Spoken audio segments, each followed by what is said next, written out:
Different very quickly. I hope it stays. I hope it stays where it is because it's good. Although saying that, we always so now you know I'm recording because I'm talking to a non-existent audience.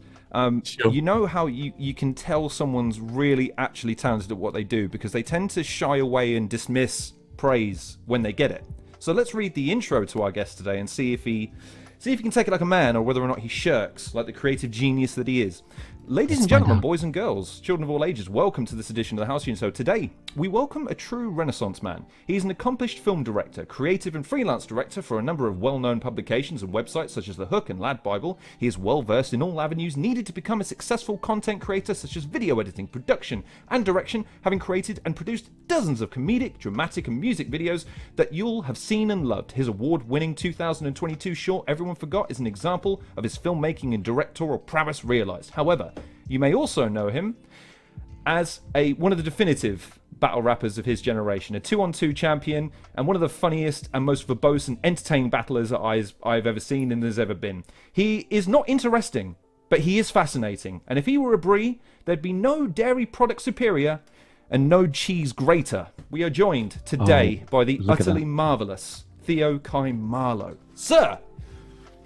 Oh, thank you so much, Lorne. That was such a beautiful intro. I'm very happy about it. It was a greater intro than I ever could have imagined. No, I will speak normally, I promise, for the rest of the interview. But we were just saying off mic that that now that I do have this microphone, we could just turn this into like an ASMR and add ASMR to the resume. That made it sound very that bigged me up and made me sound very lofty, and I'm very grateful for that intro, mate. Thank you very much. It did sound quite accomplished. I'm very happy. I knew he would do that. I knew he would listen to what I've literally effectively taken from his LinkedIn, YouTube, and from people what they have said about him, and go, well, I don't know if all of that's necessarily true, but thank you all this, because all great artists do that. Every single one of y'all just can't help but take facts, because these are facts, and they are facts. But let's start with a question that doesn't center around necessarily a fact. Let's start with why I wanted to talk to you, because as I've mentioned, you are a fascinating character in of yourself as an on-screen and an on-stage persona. But what I find more fascinating is the fact that you have been creative for as long as you've been able to hold a camera. You've made your own little skits, you've written for yourself, you've gone in a million different directions as far as what you want to make and how you want to make it. So my first question is, how do you go about making multiple creative endeavors, so filmmaking, music videos, performing live, while also maintaining your own artistic identity as someone whose work is synonymous with them? I mean, there's quite a lot to unpack there. But I guess what I'm asking is, how do you go about choosing what you do, and then how do you go about deciding how you want to do it? Honestly, it's like completely organic. There's quite a few layers to the question, I suppose. It's the work-life balance, really, which is quite a kind of tough thing. I'm actually in quite a privileged position on a few different levels, really. But I mean, one is that I am in a line of work. I do a job that is adjacent to that creativity and is, quite often very close to allowing me to basically, flex that creative muscle. I mean, I'm a commercial filmmaker, so I've, like you mentioned, I worked at 5 years. I was my first kind of proper job in this was head of video at The Hook, and that was from 2016. Well, actually, no, sorry, 2015. Funnily enough, The Hook was called Hello You previous to it being rebranded as The Hook. And in very early, I think it was January or February 2015, Adam Shuffle T and I, my creative partner, just joined as I mean, literally, it was on our contract as like comedians.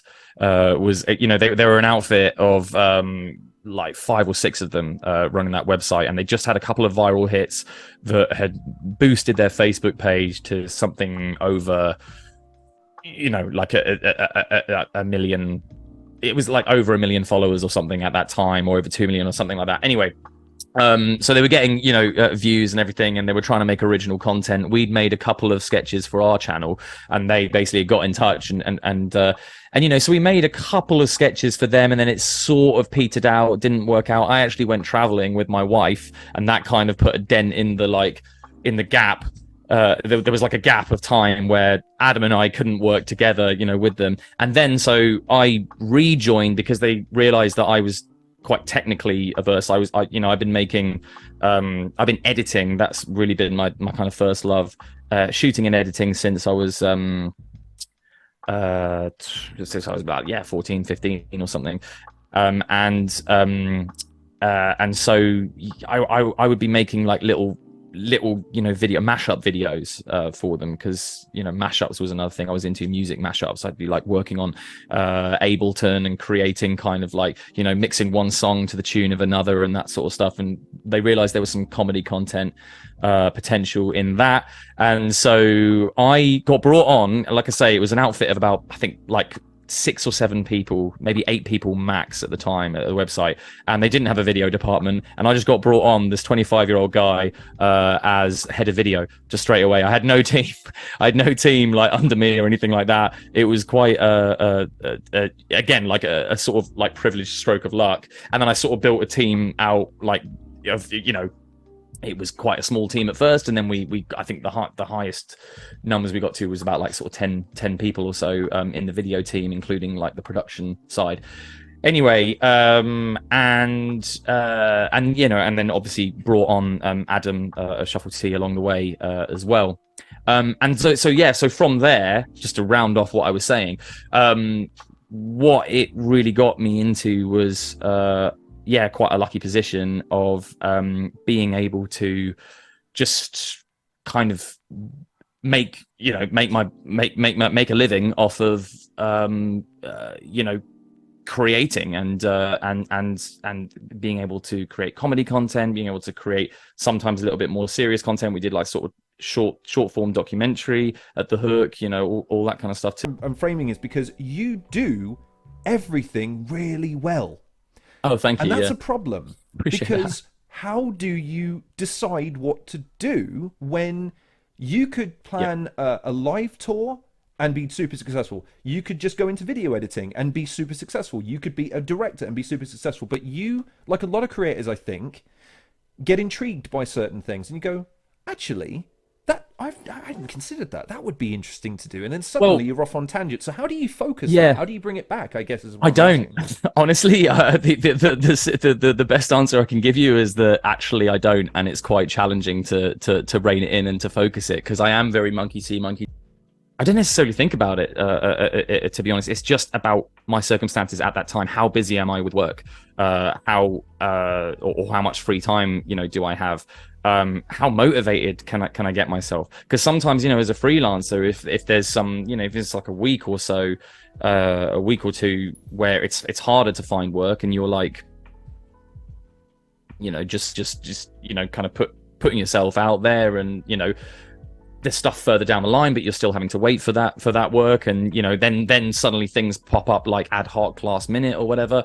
It can be kind of tough to get motivated on anything creative, because you feel like a bit guilty, like you're not earning it, you're not earning the right to just kind of sit down and write your own screenplay for a bit, because like what money is that bringing in for your family? You know what I mean? So it's kind of like it is a tough one with that. It is, and it comes down to that work-life balance. I don't know if I'm giving you the answer that you need here, but it's like the real genuine answer to your question is that, like, I don't think I ever am able to. It's tough to just kind of rein it in and focus that, and that's why I kind of get. I mean, you're very kind to say that I do, that I do it all.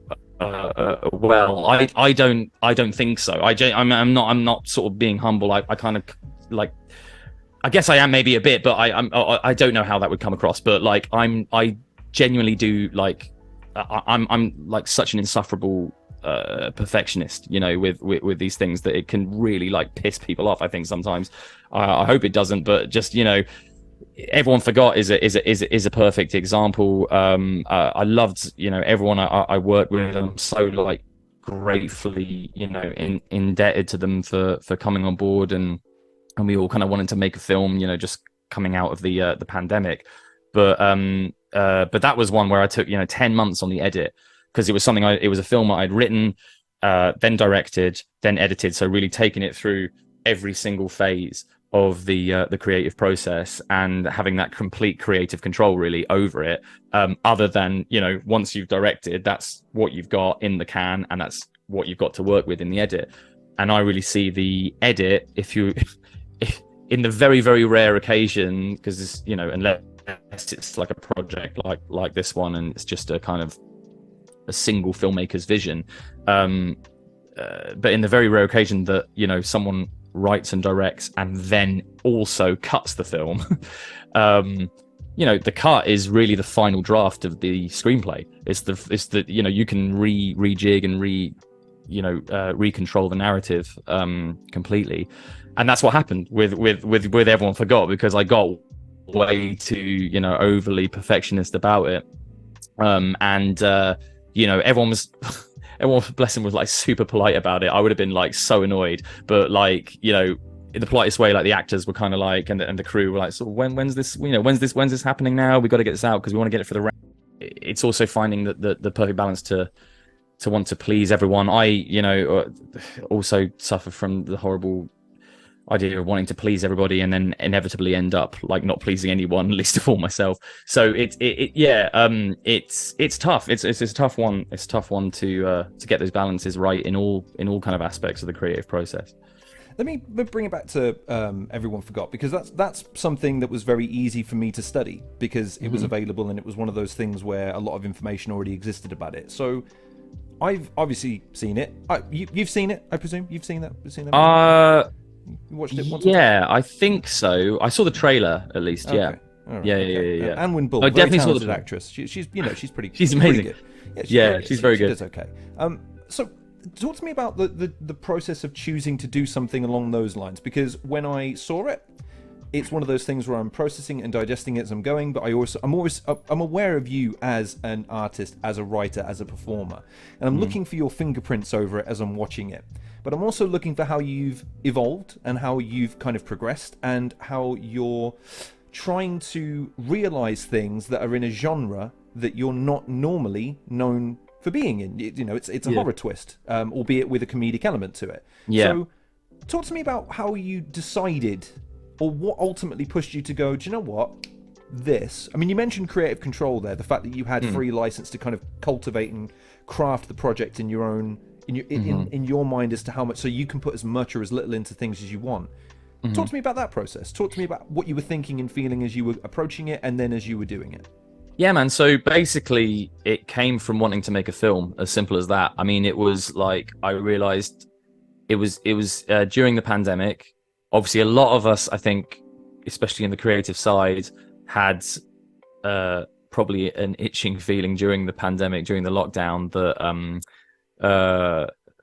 that they didn't want this to stifle their creativity. And so, kind of on the back end of that, coming out of it, I got back into films in a big way, because I'd studied film at uni, film theory, and it was and like, I love it. I just I'm absolutely crap at it, but I love like reading stuff about film. Why are you crap at it? Sorry but to jump in. I'm writing about film. Like, I love trying my best. But it's like, I love watching films. I love like analytically thinking about them, and anyway, so I realized something during the pandemic, which was that I'd lost that aspect for a few years. So I got back into it, just film watching, just trying to catch up on a lot of kind of classics and cult classics, and kind of like very like celebrated AFI top 100, Sight and Sound top 100, whatever, films that you want to sort of dig into. Anyway, so reviewers bread and butter, basically, just they just go through these 100 films and you're almost guaranteed to get clicks. But then again, they are great films, so fair play. It's true, exactly. And the more controversial ones you can throw in there, like, or just like getting those listicle ones where you can just people will say, why isn't so and so on there, and yada yada. Anyway, so it was getting back into cinephilia in just a big way, and I've like as we were saying before, I've kind of been filmmaking, commercial filmmaking, or creating as occasionally, quite cinematic, like skits or sketches, shorts, for many years, but never quite taken it to the next level, which was to say, creating something, a small crew, just an independent film. And I started writing a couple of ideas just coming out of the pandemic, a couple of feature films, and then one of them, actually, one of them was not Everyone Forgot. I'd written a different short, which I might end up, kind of trying to pursue and to make at some point. But there were all these challenges. I mean, one of the things that they say in terms of getting into filmmaking, especially you want to do it on a budget or no budget at all, is to write with what you have access to, and the short that I'd written posed some challenges to that. And then around March 2021, I nearly missed a good friend of mine, I won't say whose, 30th birthday, in terms of just wishing them happy 30th birthday, because we'd sort of we'd not fallen out of touch at all. We still occasionally message or whatever, but we just see a lot less of each other now than we used to, which is a real shame. And I nearly missed her birthday, about and it got to it was like 11:45, and my wife turned to me literally in bed and was like, "Oh, you know that it's her birthday, 30th," and I was like, oh shit, better message. And it was a bit of a weird one, because I wanted to sort of make a joke of it, but then I was like, all right, I didn't want you to think that I'd actually forgotten about it. It's just one of those things that happens, and actually since then I've now put hers and all of my close friends' birthdays into my calendar, just so that I just don't forget. The other issue is that I'm not on Facebook, so there was actually that was the thought that happened. So it was like, I'm not on Facebook. Why am I not on Facebook? For a reason, because I sort of during the Hook time, that was all we were on. That was what we were operating on, and it was just I could see it degrading as kind of all social media eventually does now, and the fact that it's just just what humanity has become, and it just kind of annoys me on different levels. The more, if I think about it for too long, do you know what I mean? So anyway, I don't really. Sorry to jump in. He's opened the door to social commentary questions. Yeah. So time not. Well, I mean, it's interesting because I feel I'm hopefully Everyone Forgot sort of does that. I mean, I was going to say, I feel that in a lot of your. I think that's what resonates with me about some of your work, is that it does have, even if it's very superficially layered, it's there because it's so obvious to everybody, and yet no one really has a way of saying it in a way that conveys the frustration that we all feel with it. And that's what I think is hilarious about Everyone Forgot, but also Most Annoying Person on the Internet. Both of them, they're situations we've all encountered, and yet it's fostered almost entirely by this very odd construct that we call social media, that we allow to govern social interactions, when we're the ones that are supposed to tell social media how to act. And yet it's a weird symbiotic relationship that seems to be parodied in your projects in a more overt way, but it's still said in a way that impacts, and that's why I think that they work. It really is social media, controlling us. I mean, I've even had lines in rap battles about it, against Dialect and Zen. I went on some big tirade about people just overshare, but really, in retrospect now I look at it okay, maybe that was kind of funny or whatever, and sort of just shocking, a bit, fine, but in reality what I really think is it's let people be people. I mean, if they want to use people can use social media as a coping mechanism, then that's fine. It's okay. It's more the overarching fact that is the case of humanity now, is that we are reliant on these technologies for be it a coping mechanism or be it whatever. So anyway, sorry, back to Everyone Forgot. Sorry to do.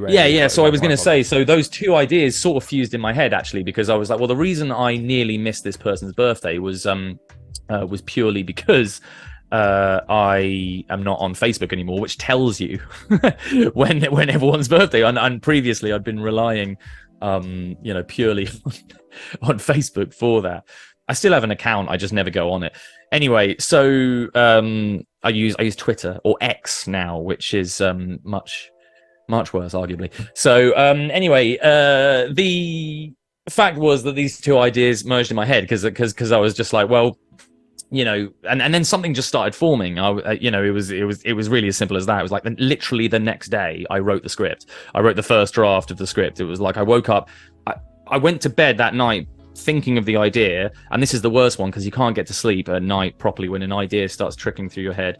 100%. And you just start going, what, and the cogs are whirring, and it happens with bars all the time, with like battle bars as well, all the time. Anyway, in this particular case, it happened with the short film idea. I just wrote it. I didn't know how long the short would be. I knew it would be kind of a short film. I just conceived the idea of like a woman whose birthday it is, a significant milestone, 40th birthday, because I thought of Anwen straight away as well. That was the other thing. I'd worked with Anwen on some stuff for The Hook. She'd been on a couple of Hook sketches.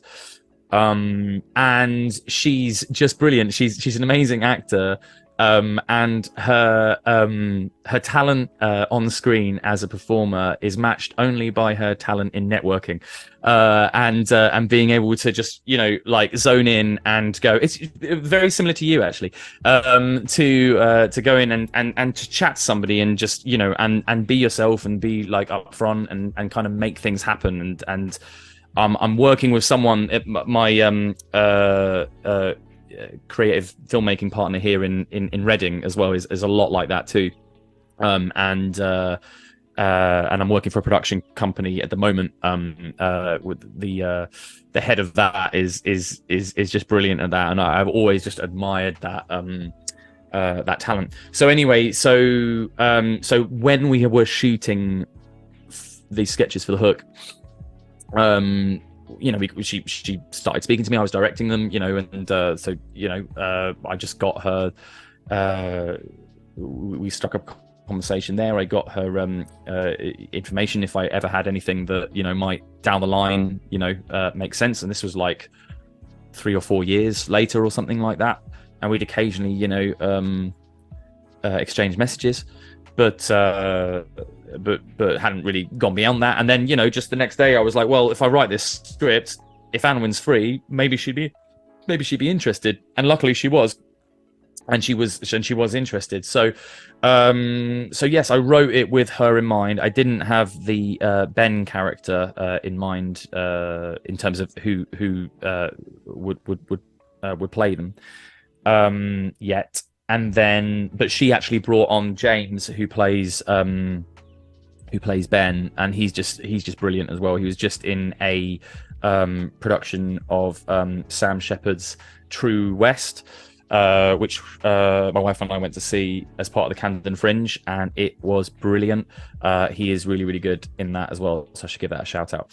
But anyway, so yes, so everyone forgot. So how does that come about? Yes, so I just wanted to make a film. That was the main thing, right? So, and I wanted to work within and just sort of challenge myself to do it, really, because I kept on like it was always this thing of like just in the back of my head, I'm a filmmaker, or I'm a director. I can do this. Now, when I'm given a budget, even if it's quite small, for places like The Hook or Lab Bible, wherever I'm sort of a contractor. That's fine, but that's a little different because obviously like but if I can kind of write, produce, direct and then and as part of the production assemble a team as well, it would just be an interesting challenge to myself. And I was just fascinated by the medium of film, as I always have been, and something cool and something interesting, and so yeah, I just couldn't have done it without really the wonderful thing about it is that you get in touch with people. This was obviously off the back of the pandemic, so people did have a bit of a creative itch that they wanted to scratch, I think. But I'd obviously built up a little bit of a network anyway, and so I just kind of got in touch with people who I knew might have an interest, or the worst they can say is no, sort of thing. And then you know, I'm just really indebted to just so many this brilliant team of 20 people that I was able to kind of assemble. It's that thing of a bit of a domino effect where you get in touch with one person, they're like, you know, I get in touch with Yannick, my DOP on the project, and he was like, well, you know, I can get a great gaffer in, and he did, and I can get a great focus puller in, and he did. And so, you know, you don't, once you get in a couple of key people and then they will get, you know, the bulk of the technicians that are going to kind of be involved in the project. But yes, so the themes of obviously the theme of the social media thing in Everyone Forgot, I think, was also something that kind of interested me, and I suppose, you know, still does, as we were just saying. So yeah, it's this idea of like social media obsession. You know, if you don't get any birthday wishes on your Facebook, then or as we called it, amigo, just in case, just to get around the copyright issues in the film. But yeah, like, you know, this idea that you know, it's sort of taken over our lives a little bit to that extent. And so, you know, I wanted to make something which kind of wrong foots the audience a little bit. You feel a little sorry for the character.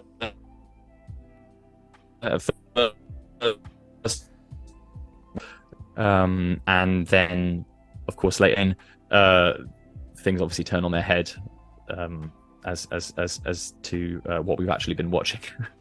So I didn't want to give anyone like spoiler warning-esque, because you know, if people haven't seen it, you know, and you mentioned the sort of the twist, but I mean, you can go into films knowing there's a twist, but not knowing the twist still makes it entertaining. I found it quite interesting because we were really lucky to get accepted to quite a few festivals on the short film festival circuit. We won a few awards as well, and you know, one of the ones we got, I mean, a couple of the ones that we got accepted into that were horror film festivals. So like we got into Fright Fest. You know, the film was screened at the Prince Charles Cinema, which is probably my favorite cinema it is my favorite cinema in the UK. But that also implies that I have favorite cinemas overseas, and so maybe it's just my favorite cinema, full stop. Anyway, we were lucky it got screened there, and anyway, I just find it quite kind of funny. There is sort of an element to the film which we want to conceal, which might be spoiled by the fact that it's got into horror film festivals. Do you know what I mean? And maybe that's all we need to say. But I mean, I certainly anticipated that there was going to be a moment where something happened that would turn the tone of it, because that was the thing about Everyone Forgot. While I was watching it, the first thing I noticed was the sound design. Like, even something as minute as the birds chirping while she's smoking or trying to smoke a cigarette that won't light. So it's just kind of, it's piling on this feeling of the whole world's fine, this woman isn't. Isn't that how social media makes you feel sometimes? That the world, everything in the world can be absolutely fine, but because of this one thing, it's ruining your life.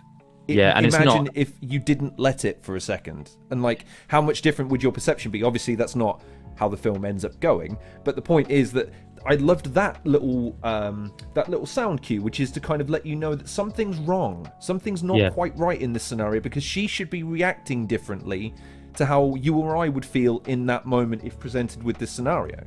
Well, thank you first of all so much for just even picking up on the sound design, because that's one of the elements that can easily get overlooked. We were lucky on one of the festivals to get they nominated it for sound design as well, which I was really like chuffed with. We didn't win it, but I didn't mind. I was just like, this is so cool that even just someone's like recognized my sound design on this. Is like one of the elements that you just don't, like, you're not supposed to sort of notice as much, but even if you do, it's kind of intentional on a either conscious or subconscious level, just depending on how you. It's a storytelling device. It's very critical and often.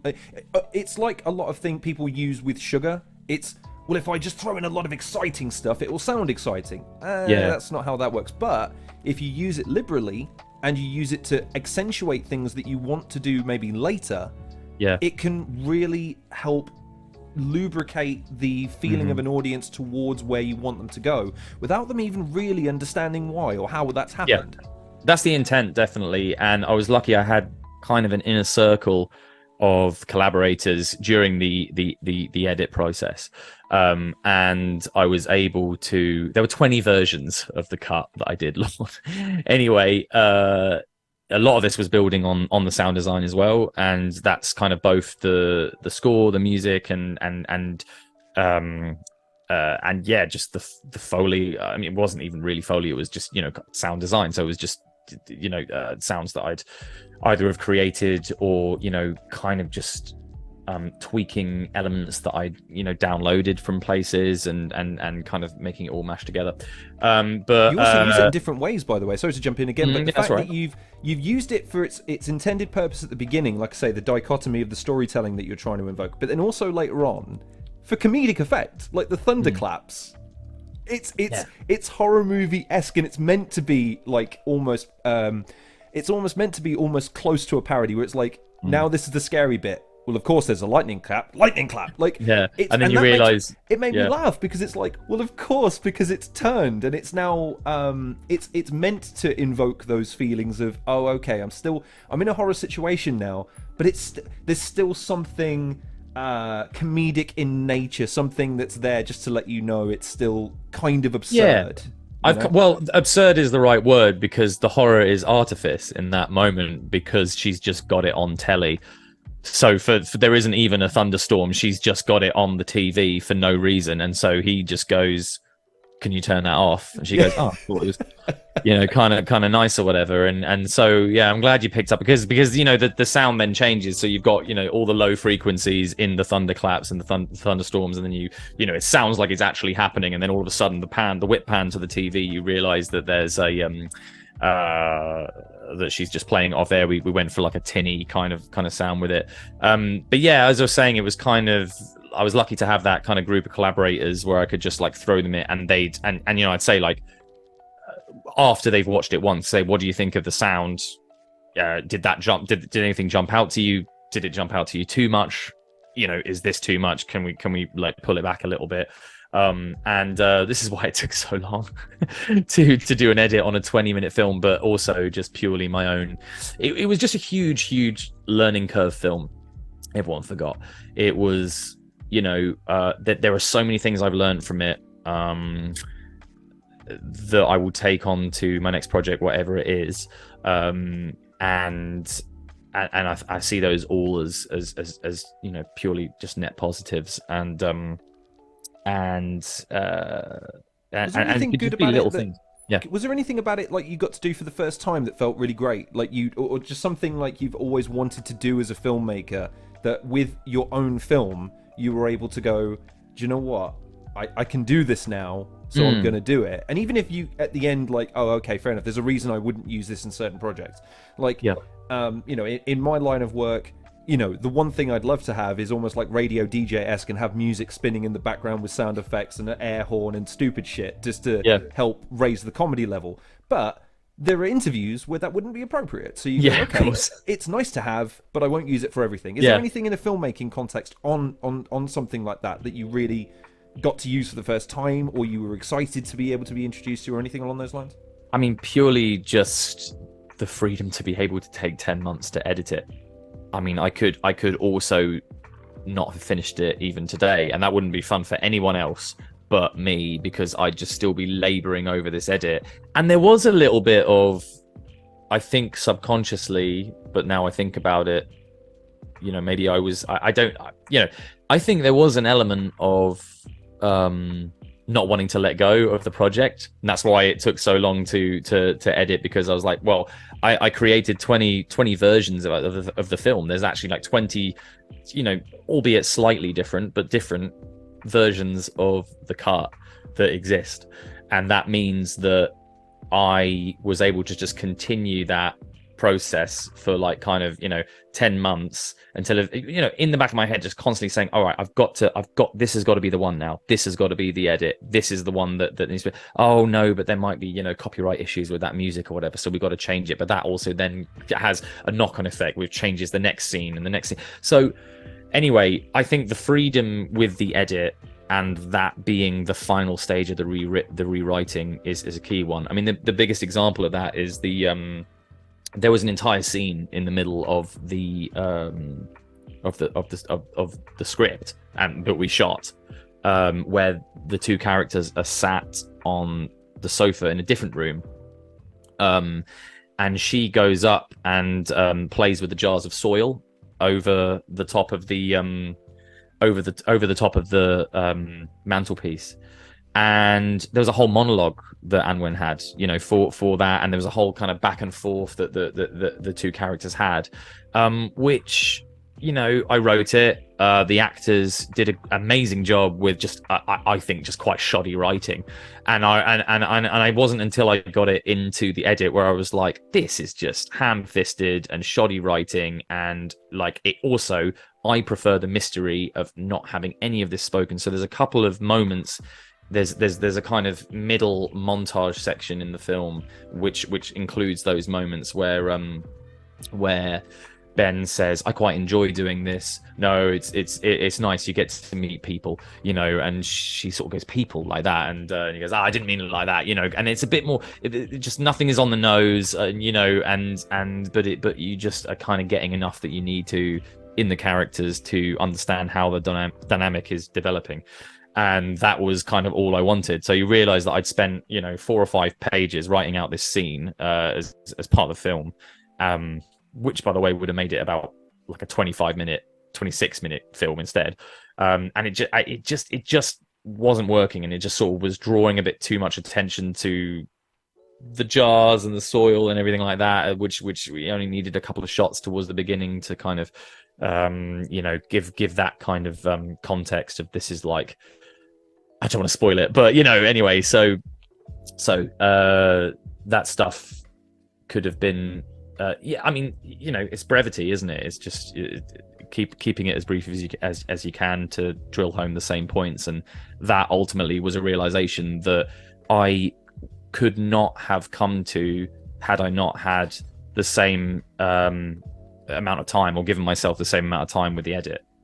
I think, though, one of the things that's interesting about that project in particular is, and it's something that the nature of the project speaks to, and you can tell me whether or not I'm off base in making this assumption.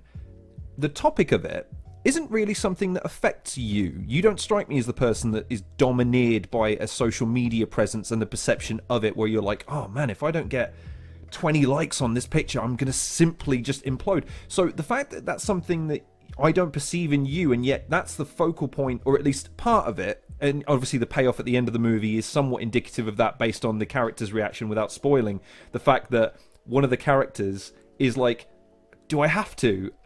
But it's juxtaposed with something else where you're like, are you seriously having this conversation right now? Yeah. But that's a commentary in of itself about people's reaction to social media and their presence on it. But that doesn't strike me from your perspective. So I guess I'm asking, is that true? And if so, why did you want to make a commentary about something that you don't personally feel strikes at what you believe or what you hold dear?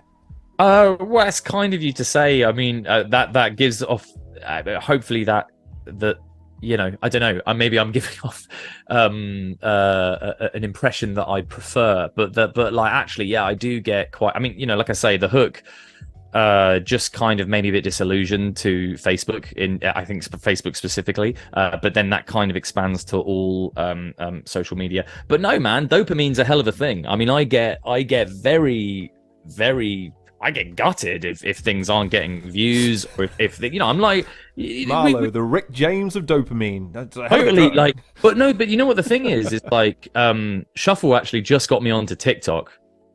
Have you heard of it? This brand new app. Like, however many years late now, was it 5 or 6 years late?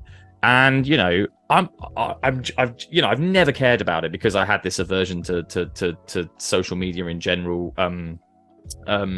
But then like I got on it and I realized their model and their algorithm structure, how it completely favors creators and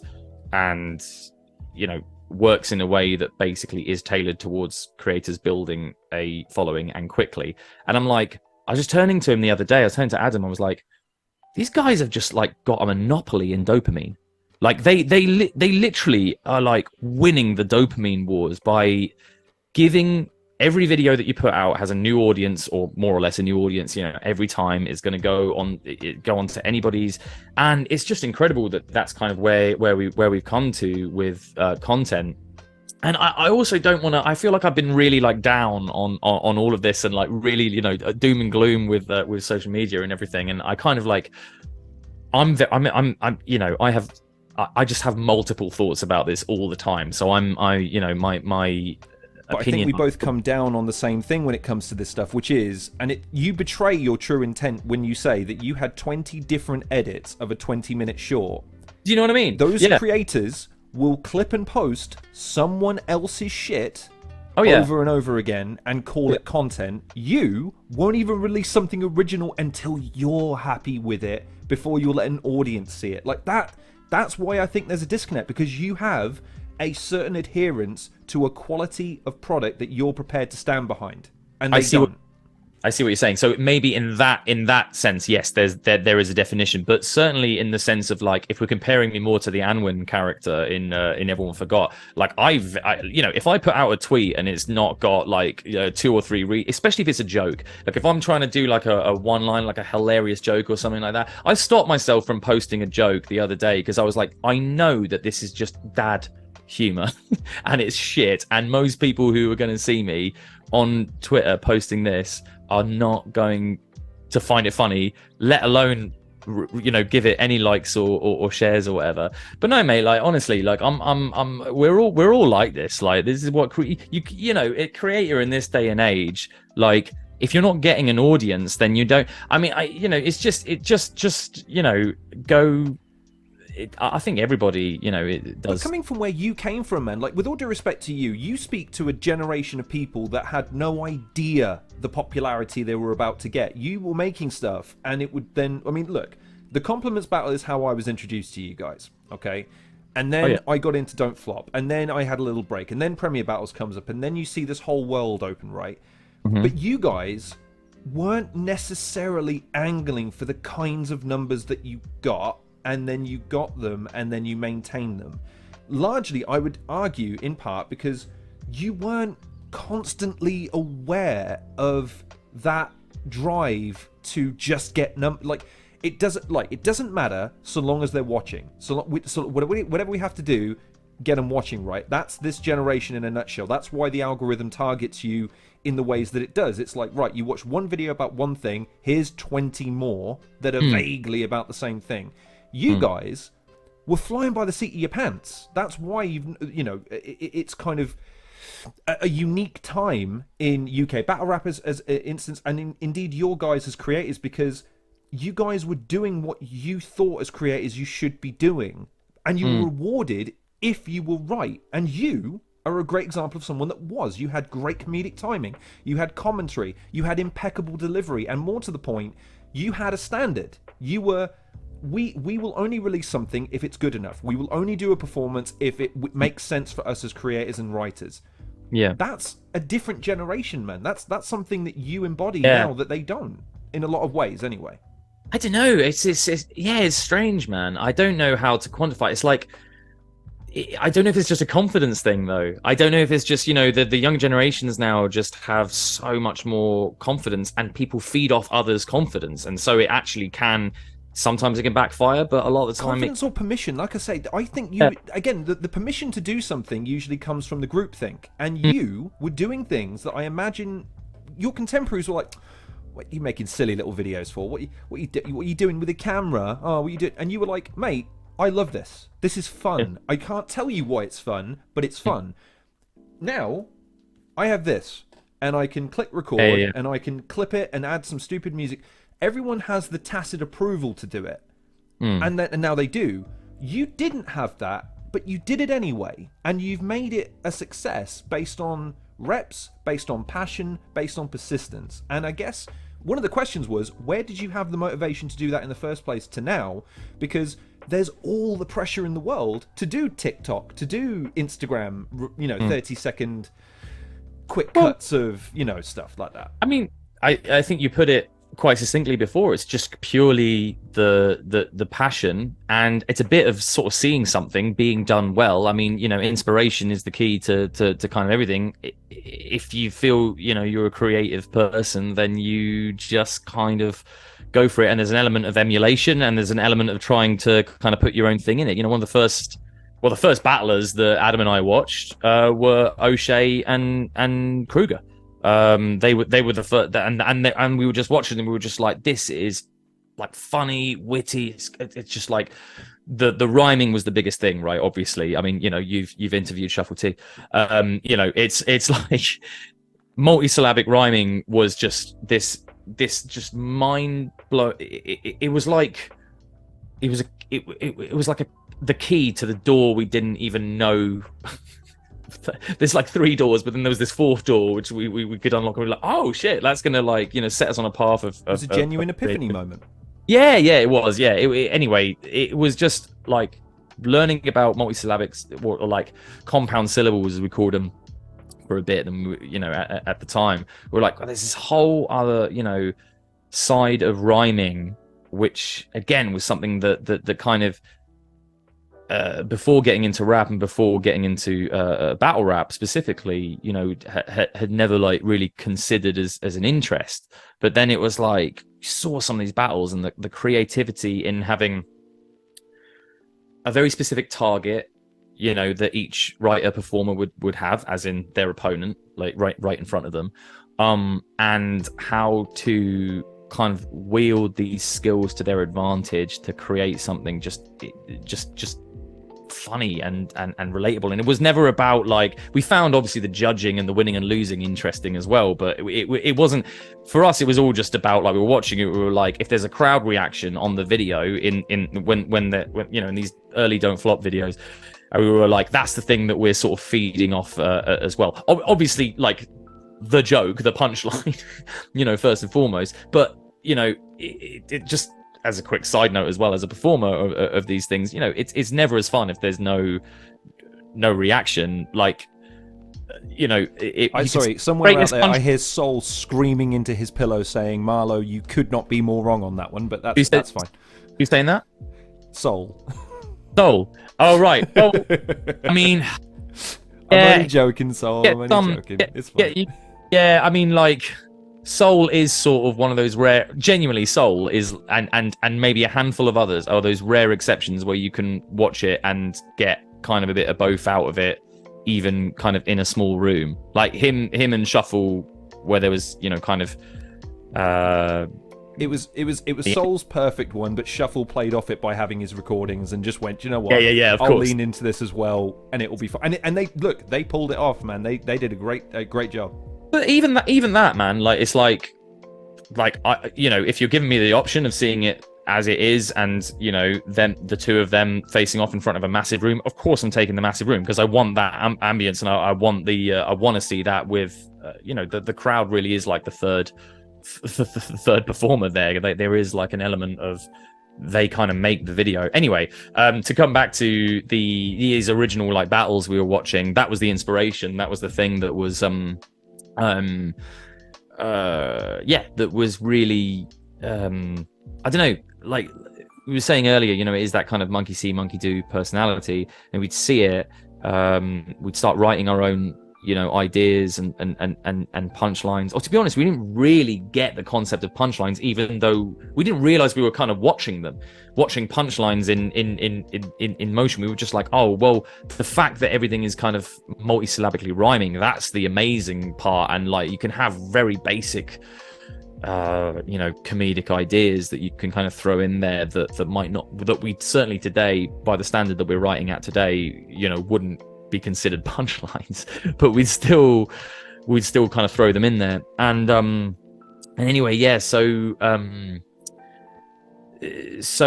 what was the original question you were asking? It was just, it was getting to the heart of how do you reconcile with what you do now versus what a generation of creators and a generation of performers are going to try and get you to do, that you maybe don't resonate with, but you've demonstrated the ability to be able to engage with that kind of format in your movie, because it's something that I don't think necessarily you suffer from, this social anxiety, fear of missing out, yet you were able to articulate and deliver a point that I think is salient to a lot of people. And so much as now that you're in the space where there's short form content, there's content that's just aimed at getting you that quick little dopamine hit and then on to the next thing, how are you, like, do you find it easy to engage with that kind of thing? And if so, how do you plan on exploiting your own, I mean, the fact that you've accumulated a career in so many other facets, live performance, directing, editing, you've mastered those components. How do you then direct it to a new format? How do you, or a new type of platform that you're not so versed in using now that you've only just been introduced to it? Yeah, with TikTok. I mean, I'm not too sure, to be honest. Like you say, monkey see, monkey do to a certain degree. So I imagine you're going to look around and you're going to see what's what, and you're going to go, huh, he's doing something interesting, or she's doing something interesting, and it might invoke something in you a little bit. I don't know how. I mean, there's so much noise out there now. That's the thing, isn't it? There's far more noise than there was 10 years ago when we first kind of jumped onto the battle rap scene. And so many people doing so many people stick. So it's not so easy to have an identity anymore when someone can do it the same or moderately the same. Yeah, there's so many more consumers, there's so many more creators, and because everyone can be a creator, and so many more consumers of creation, so many more consumers of content, and so it's an interesting, like, I suppose in a roundabout way, you know. I mean, a better question might be: do you have a desire to engage with it, or do you think that might be something that you let pass you by in favor of sticking to what you know you do really well?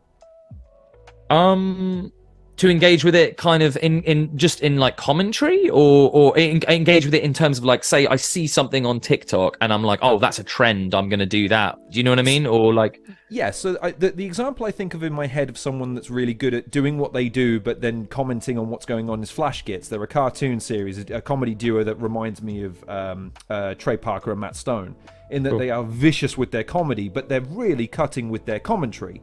And one of the things that they often do is that they sort of transmorph their cartoons and their normal format into something else to comment on it. Like they do long form podcasts with giant brain hats and answer stupid questions like, if you had to become a werewolf or a vampire, but then you had to have sex with the opposite one, what would you... Like, as a commentary on Podcast Bros, you, like I say, you've done a comedy / horror movie on that's a commentary on social media, and you've done a short or not short, but a rap video on that guy we all know on Twitter or Facebook who just seems to fucking is the most unreasonable person, and you've done them both to what I would argue great effect. But I guess the question is then, could you apply that to the platforms that you see, or at least the ways that content is digested these days?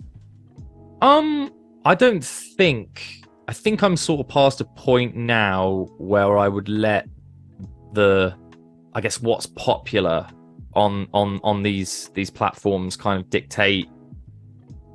Do you know what I mean? The way that I might kind of make the content. Maybe, I mean, maybe like if it's just a case of like themes or content that might go into the videos, that might be different. But I just maybe in style. I'm not going to.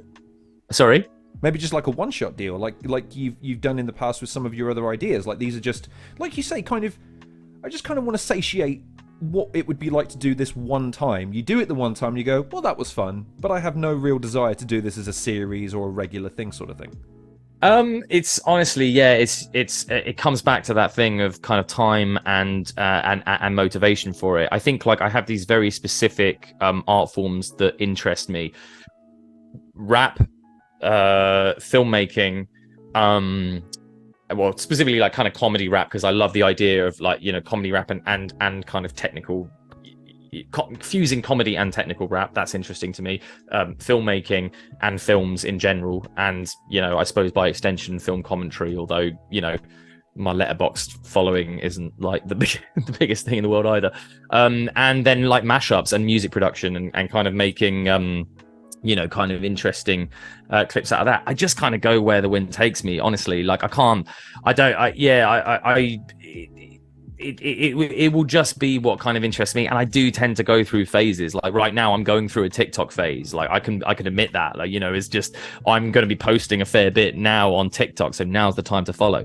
And I'm going to be posting that stuff for as long as it still kind of interests me, or if the views start like trickling down rather than going up, then I'm sort of not going to be, honestly, I'm not going to be as interested. If the audience like kind of starts going down, or I don't know, maybe then further down the line I will go, I just feel like making like a funny mashup, one song to the tune of the other now, and I'm gonna sort of like create that and put it out on TikTok today, and if it gets 5 views, it gets 5 views. I'm not I'm not sure how well I'm answering your question here, but I do feel like I've sort of always been very. I don't think you've got a lucrative career ahead of you on TikTok or Instagram. You're asking too many questions about quality already, man. You're thinking too much. Fine. You need to post just whatever. If you take a dump in the morning, you need to just put that over some dramatic music with some text overlay and just post that shit. That's literally what I mean. I'm not necessarily striving for a lucrative career on it or anything. I'm really just dipping my toe in these things at the moment. Like I have steady enough work anyway, filmmaking, and like I say, which is like adjacent to commercial filmmaking, which is adjacent to narrative filmmaking, which I'd like to get to eventually. But there is a huge on that point, the art forms. There are certain art forms that I'm interested in which lend themselves to the TikToks, the Twitters of the world, sharing stuff on or even kind of YouTube for longer form. And there's certain ones that kind of don't. I think there was an interview with Christopher Nolan recently about Tenet and how he's writing Tenet, which is Oppenheimer, which was mental because he wrote it in first person. Did you see that? Yeah, that was so bizarre. Anyway, but effective, I guess. Just that he just goes completely, technology free and just like kind of hermeticizes himself. Is that the word? Just becomes a hermit and has to in order to write, to write effectively. And if I really get the bug for it, if I get the bug to pick up one of the films that I'm writing or something like that, then I will do it, and you won't see me online for a while, because I'll just be trying to throw myself in that and therefore trying to rid myself of those distractions, and they are distractions. I mean, the whole thing is just a huge distraction, and it can be a fun one, or it can sort of hinder what I'm doing, depending on what I'm doing. But I think the main bulk of it is that just I have a lot of interests and often sort of spread myself a bit too thin. So lucrative careers in TikTok aren't going to come particularly fast unless there's like one or two big hits sort of thing. I don't know. Does that kind of get to a little bit of what you're getting at, or is it like, or are we, it's just I have a lot of interests. What can I say? Look, I'm going to share a little behind the scenes here. This is why, another reason why I wanted to talk to you, because I am someone who conducts an interview series. Mm-hmm. I dread the day someone says, I'd like to interview you, because I am not the focal point of anything. I am the guy behind the scenes that pulls the levers and pushes the buttons and makes the lights go on, okay? I enjoy the production element of things, and that's why I think I get disenfranchised with a lot of this stuff, because it doesn't really pay homage to the art form that makes what you watch. Because look, okay, let me give you an example of why I don't like it and why I think you're on my side more than the side of short form. You posted the Quill segment with the Polaroid, okay? Oh yeah, a great segment, fantastic segment, and it gets lots of likes and retweets, okay? It's only useful though if it gets people to watch the original, okay? Because for me, that's where you've put in the majority. You've put in your work to make that battle interesting, engaging, funny, and entertaining for the audience there, and then also for the people at home. A lot of this stuff doesn't.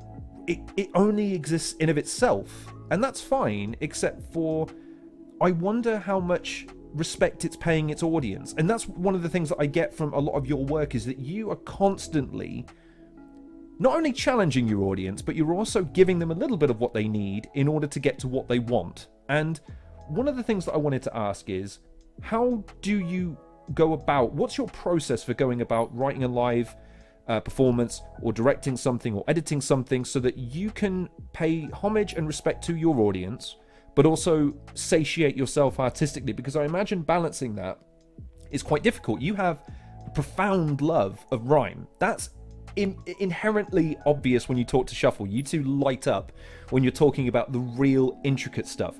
But you also both admit that sometimes that's hard for your audience to follow.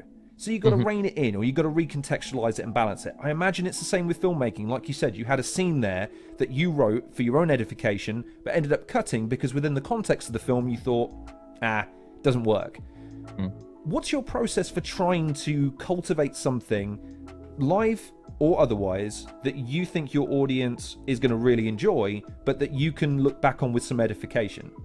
Well, it's an interesting thing when you're saying kind of, your audience, because that's probably the first key, is knowing your audience.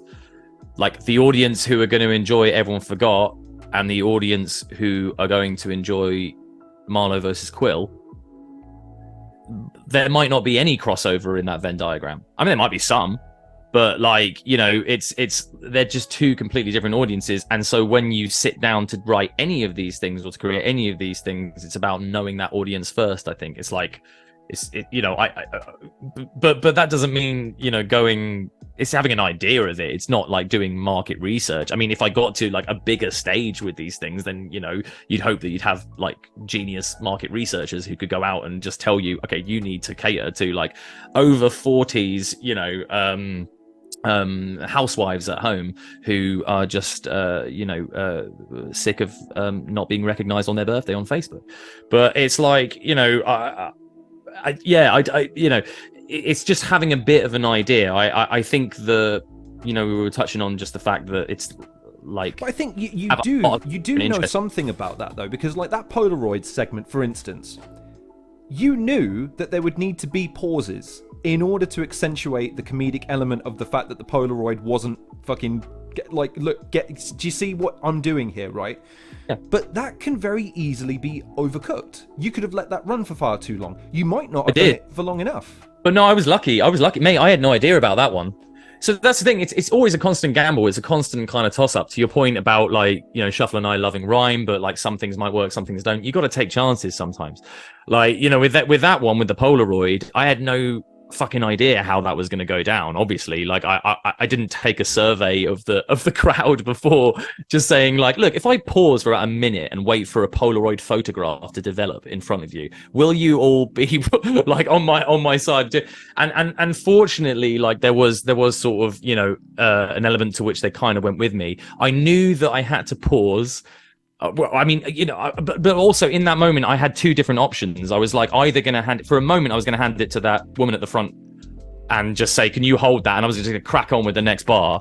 But then it started to come through. So I was like, oh, actually, do you know what? We can do this because they can see that there's something that at least the people in the front, then it'll feed to the people in the back. So, this all goes through your head at one time. So you're just like, okay, now we can make this a thing. We can make this an event and kind of build it up. That was quite a risky. I mean, I've done something like that similarly before, which didn't go down well, and it just didn't well. And that was against Ogmios, where it didn't go down well in my head because I have certain standards of the crowd reaction that I'd like to basically serve as a metric for whether it's done well or not. And it didn't quite reach that when I did this idea against Ogmios, which was to say, this is what it's like listening to 4 bars from you. And then I did a bit of the bar. Right down. Yeah. A massive pause. Started doing lunges between like the bars and all this kind of stuff. And it was kind of, there was a bit of a titter or whatever. But, this stuff doesn't... We battled a can of Fanta and a stick lawn. This stuff... You know, people hated that shit. Like I just but that's kind of one of my favorite things. And hang on, stop, rewind. People wait, no, Fantastic? Sorry, no, sorry. We'll come back to that, but go ahead. Sorry. They didn't. A lot of people just absolutely hated that, and we sort of knew that would be that would polarize people. And sometimes the best things are the things that are gonna, you know, if there are people who hate something, then there are, on the flip side, can be people who just as equally love it. And luckily, it found its audience of maybe 7 or 8 people, and us, maybe including us. And Lorne's one of them. That's great. So. You know, but so this stuff, it's like we're not always I think the more battles we do, just to use the battle rap as the firm example here, you know, the more battles we do, the more sense we can get of something that may or may not go down well. But then, you know, battle rap is such a unique art form because you only get to do the performance once. You only do that once. It's not, you don't go touring your 3 rounds for Scapegoats around the country, you know. So you have that one shot to do it, and stuff will work or it won't. And I mean, the great thing about the 2-on-2s is that we have each other to lean on, and kind of we can laugh if something doesn't go down well just as much as we can if it does. Or if something we don't even expect to go down well, like a setup, gets like a huge reaction. There was a moment in the Scapegoats battle where I did we were doing the cat stuff about the cat's arsehole photo. Yeah, Raptor, you sent us a picture of your cat. You're a negotiation legend. Like, yeah, so I did like well, that was one. That was kind of one as well. I didn't expect that to get. Often it's those ones where you're not even rhyming. You're just saying little comments in between that can be quite like really funny to watch back. You're just like, I didn't expect that to pop, but it did. And then the same one with the Russian blue. Like I was like, "Where's your cat, you little Russian blue?" That one was like, that was the setup. You know, I didn't even want to say the word cat. Because Adam was concerned in the writing of that like people would know that Russian blue was a cat, and I was like, people know that Russian blue's a cat, but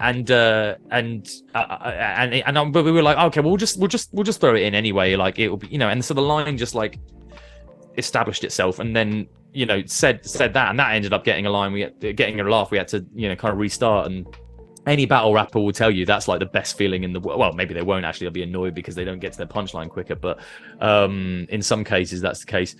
But, you know, for the most part, like battle rappers will just kind of feed off an energy. If you get an early reaction like that, it's sort of, you know, really interesting. But to come back to what we were talking about, you just can't predict any of it. There's a battle rap as much, you know, as much as a film. You know, it's like, how do I kind of, you know, create something for the audience while staying true to myself? That was like kind of the question. And the answer is just do the latter more. Stay true to yourself more, and it just, there will be an audience for it, or there won't, and it will just either be a learning curve, and you have to ask yourself question like, do I want to just keep creating stuff for me? I mean, mashups is a perfect example. Like, nobody fucking cares or listens to music mashups. I made an entire album, 2 hours. This is serious. 2 hours with over, I think, like 500, 600 samples of tracks, like pure. It's not even like upbeat. It's like a downbeat mashup album over the pandemic, over lockdown, and I haven't released it because it's for me. It's like I'm making that. I'm making that for me. Maybe I'll put it out one day, but like maybe 2 people might care about that, and one of them's my mum. I mean, it's you know, so I don't know. It's I don't always release stuff. Is the other answer. Like, genuinely, if I'm just like not 100% confident that there really is going to be that much interest in stuff, like you know, whatever. But it's it's a tough balance all the time. Are you your own harshest critic? I think. And if so, why do you think that is? when you're objectively, I detected a hint of condescension when you said, well, maybe, like, show me another live I'll just say battle rap instead, because I equate you guys to live performers, because battle rap makes it seem very narrow, when I would argue battle rap does so many things theatrically that people love, but they hear the term battle rap and it conjures up connotations of violence or cliche, and I'm like, no, you need to go to an event and experience it. When you perform, have an imperious comedic timing and an absolute feel for your audience, because it's your control over your body, it's your accentuation, it's the cadence, it's the tone and the pace that you've just said just there. You can practice, but you can't account for. But in the moment, you seem very, very adept at measuring and delivering in a moment. Well, that's amazing. That's truly amazing. And yeah, there's elements of when you're talking, like, you're almost like, I'm still figuring this battle rap thing out, almost like. Yeah, man. And that's a very odd thing from a creative standpoint for someone that would kill to have the confidence and the ability to, under pressure, articulate. Because, man, even in a live context like this, your hands start to shake, you start to stumble. When you're doing that in front of 100 people who are all looking for you to stumble, like, yeah, that's amazing, man. Like, you have to acknowledge that's something that lots of people would kill to be able to do. I mean, yeah, I don't know. I'm quite lucky, I suppose, to be able to do that. I mean, that has been like something. I think that comes a bit from acting. Like before battle rap, myself and Adam, and our friend Helen Bauer, who's just huge on the comedy circuit now as well. Brilliant stand-up comedian, and we were in a comedy kind of trio together.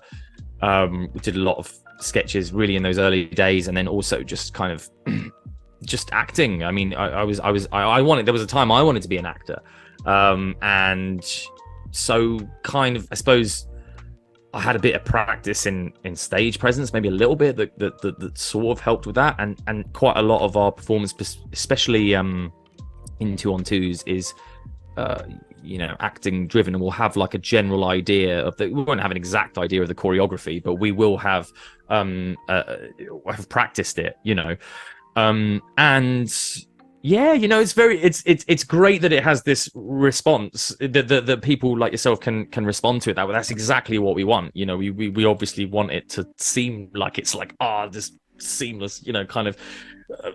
But it's your contemporaries. How do they do it? Or flawless genius. But it's that's Raptor and Bobby Rex at the beginning of that bout. They're both like, fuck, here we go, because they know they're in for it. Only because you're gonna go. You can't spell. And instantly they're hooked. You know what I mean? I think silences are dramatically underrated, especially in battle rap. If you can really if you could say a couple of words with a certain facial expression or something, just to get the audience on side, if there is that kind of effect that it can have, then perfect. But it goes wrong as well sometimes. When you can watch any of the battles, you like, the thing is, you're watching it and you're watching it in such good faith and you're loving it, and we're really grateful for that. We're just so indebted, because we want people obviously to enjoy it that way. You don't want to look for kind of moments where it might have gone wrong, or there might be so. But you can watch, even in our Germany battle against Nils Maskills and Henry Bowers, there's a moment where we say where we were just convinced in our heads with the way that we were delivering this. We were just setting up the idea that Nils had told us previous to the battle that he had a bad back. That he basically was like, he hadn't responded a bit on our group chat, with Jamie, who was organising the event, for a bit, and he was like, "Oh, sorry, I've been a bit AWOL. I've had a bad back, sprained it or something." Anyway, and we were like, "Well, this is gold. We're going to use this as an angle in the battle." And there was one line when we set it up where, for some reason, we both, I don't even know if we'd articulated it to each other, but when we were practicing it, we both just knew that it was going to get a reaction. And when we said it, you could hear a pin drop, and this was a huge room, and it throws us off. It's when we say, he's got a bit of a bad back. It's like, literally, so Adam goes, on account of a bit of a bad back. And we, for some reason, we were just like, that's really funny. Like, it's really funny that a battle rapper that is our opponent would have a bad back. So obviously everyone's going to absolutely lose it at this. So when we say that, you can see in the moment, I don't know if you can cut this in, but you can see in the moment, he goes, bit of bad back. And then I go, there's nothing, there's no reaction. So I'm like, it's been really bad.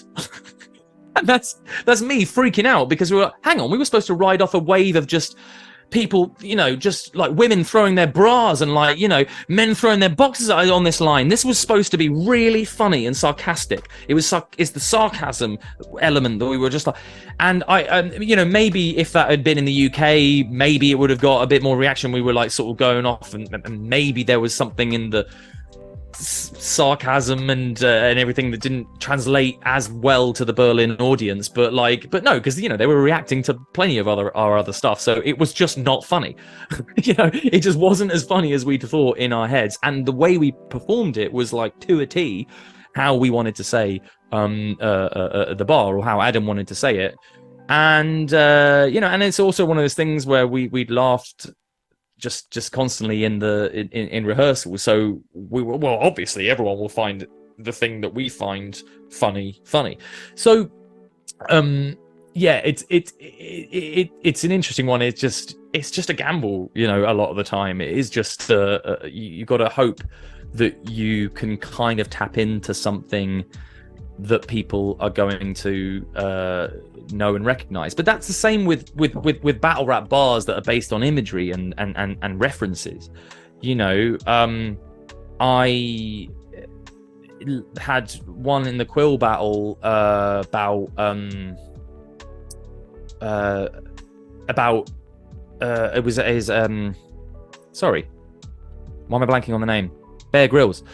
I had a Bear Grylls bar in the Quill battle that I thought would get more reaction, but possibly looking back on it, I was like, maybe not. Maybe the audience doesn't understand, doesn't really refer to being active in battle rap as outside, which is kind of what the wording of the bar kind of hinged on, and so it didn't get that much reaction. And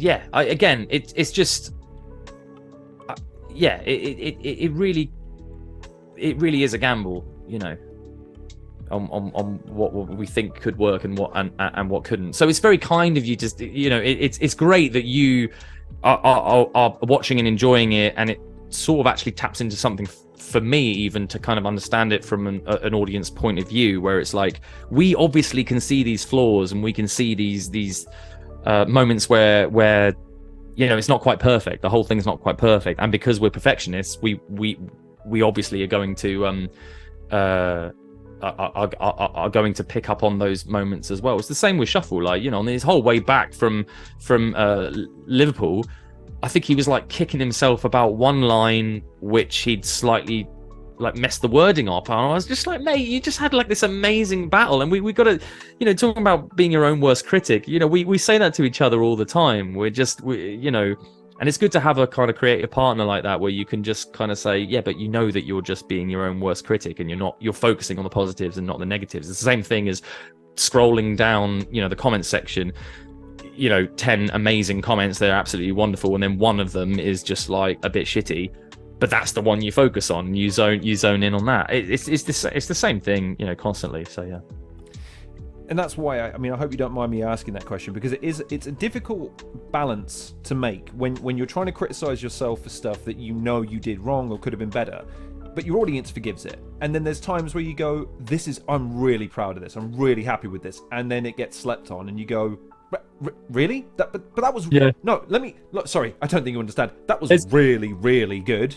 There's one bit, I don't know if you guys spoke about, I don't know if you and Adam spoke about this when you spoke to him, but there's one bit in I think it's his Raptor battle, where he's a genius at this, Shuffle. He literally, if a moment happens like that where it's like, oh, tumbleweed, after he did one bit, I think, against Raptor where he said a punchline. Expected more. Yeah, Yeah. no, I remember that bit. Yeah, I did more. it's just, and then he suddenly you've got everybody back on again, and that in the same again, breath, he did something later on in that battle when people were laughing too much to try and bring them back in. When it was like, knee weight, exactly. and they get that little chuckle, but then they also get the cue to say, actually, it's time to concentrate and focus. That's that command of an audience that you both possess that I think is just so remarkable. But I fear we've gone into the weeds too much on some of these questions because we've been going for an hour and a half, and I'm given to understand you have an exceptionally busy today. So I'm going to ask the most critical and most important question last, which is,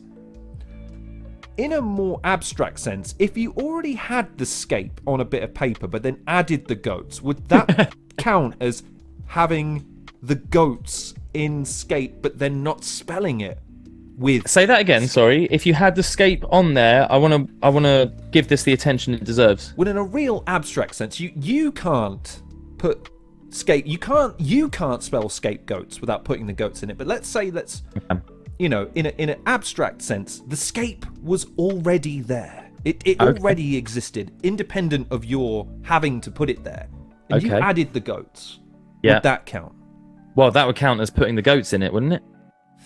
But you're not putting the goats in scape. The scape is already there, whether or not goats is added to it or not. Like its independent existence is extrapolated only so much as you observe it to be there, and therefore adding the goats is really only adding goats. You're not adding goats into scape. Scape would be there if you added goats into it or not.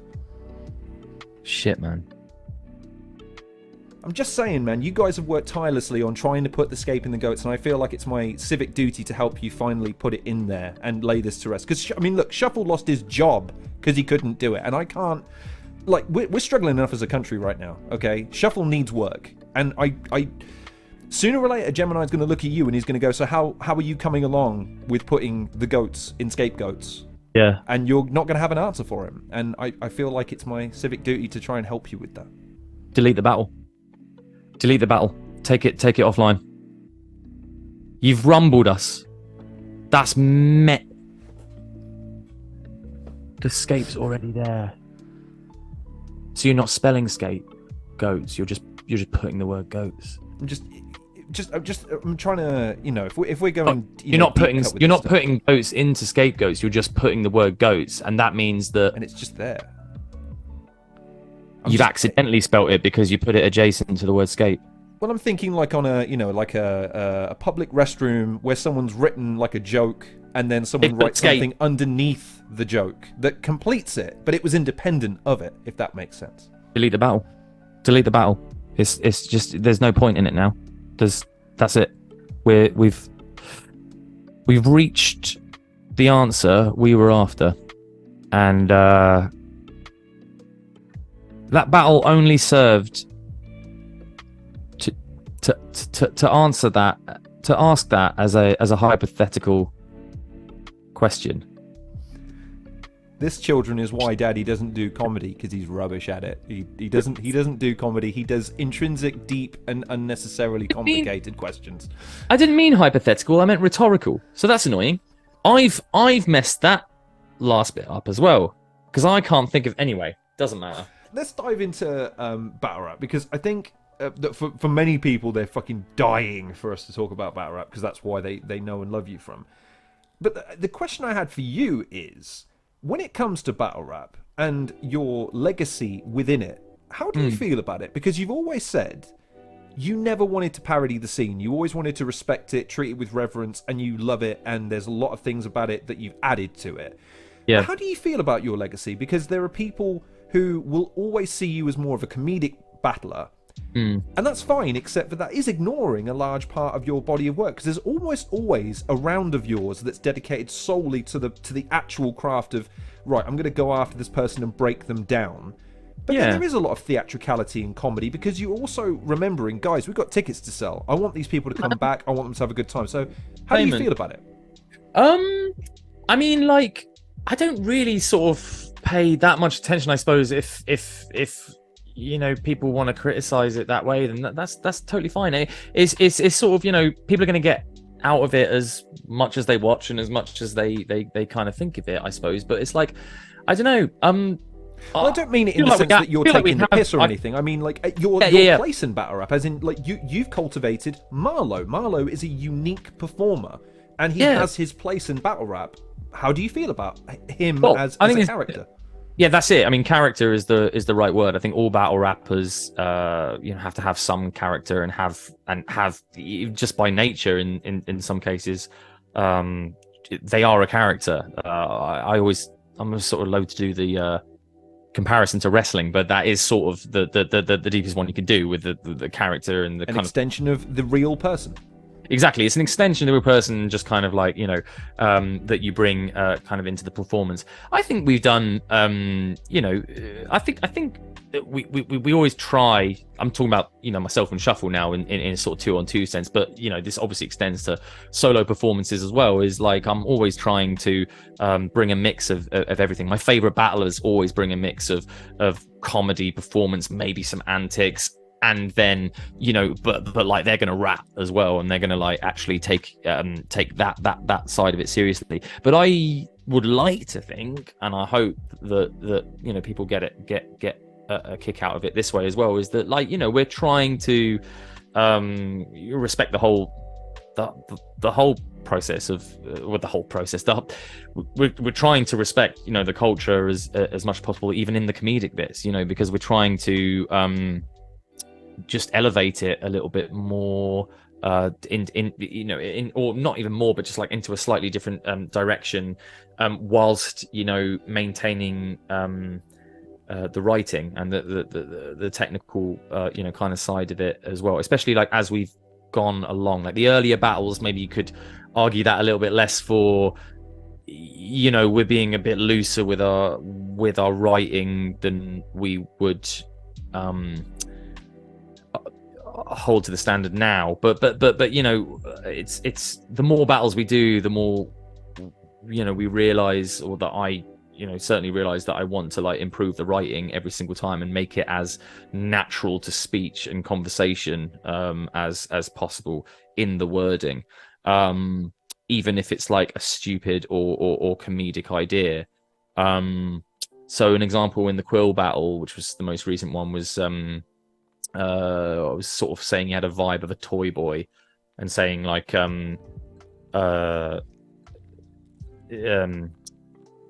he finds a woman over the age of 66 and works his magic. He gives them back rubs, they pay him back in mints and Bertie Bassett's. Quill looks like he lives off the fortune he got in the will of his richest girlfriend, Agnes, who tragically turned up murdered in suspicious circumstances.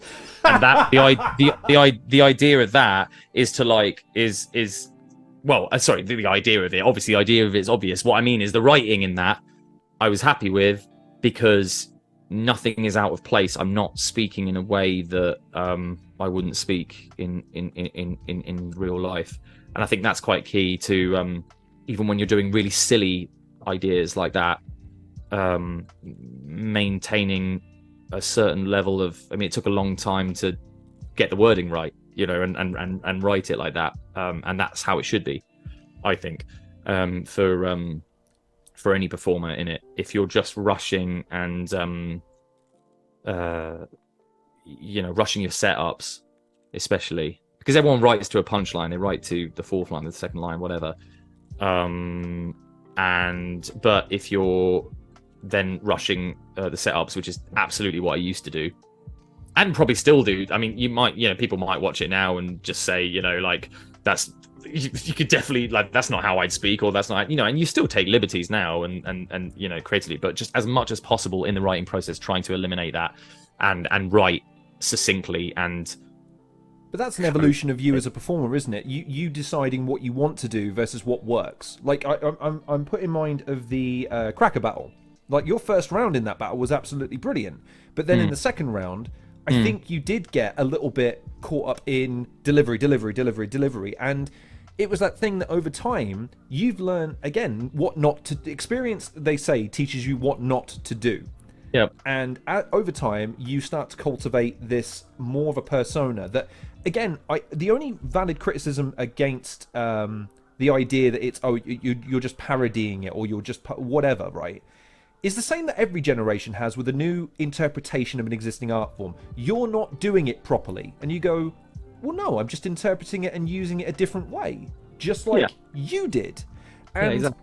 That's why I asked you about how you feel about your legacy, because your legacy is unique in that I don't care, and this goes for Shuffle as well. I don't care what the perception of who's the hardest battler.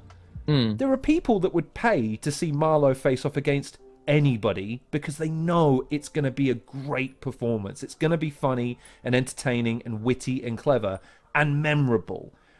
I don't know if a lot of battlers necessarily go into it with a mindset of that. They go into it with a mindset of, I have to win, or I have to seem lyrically superior or anything. You have that audience versus performers mindset. You've got the ability to be able to switch between the two in order to maximize the payoff.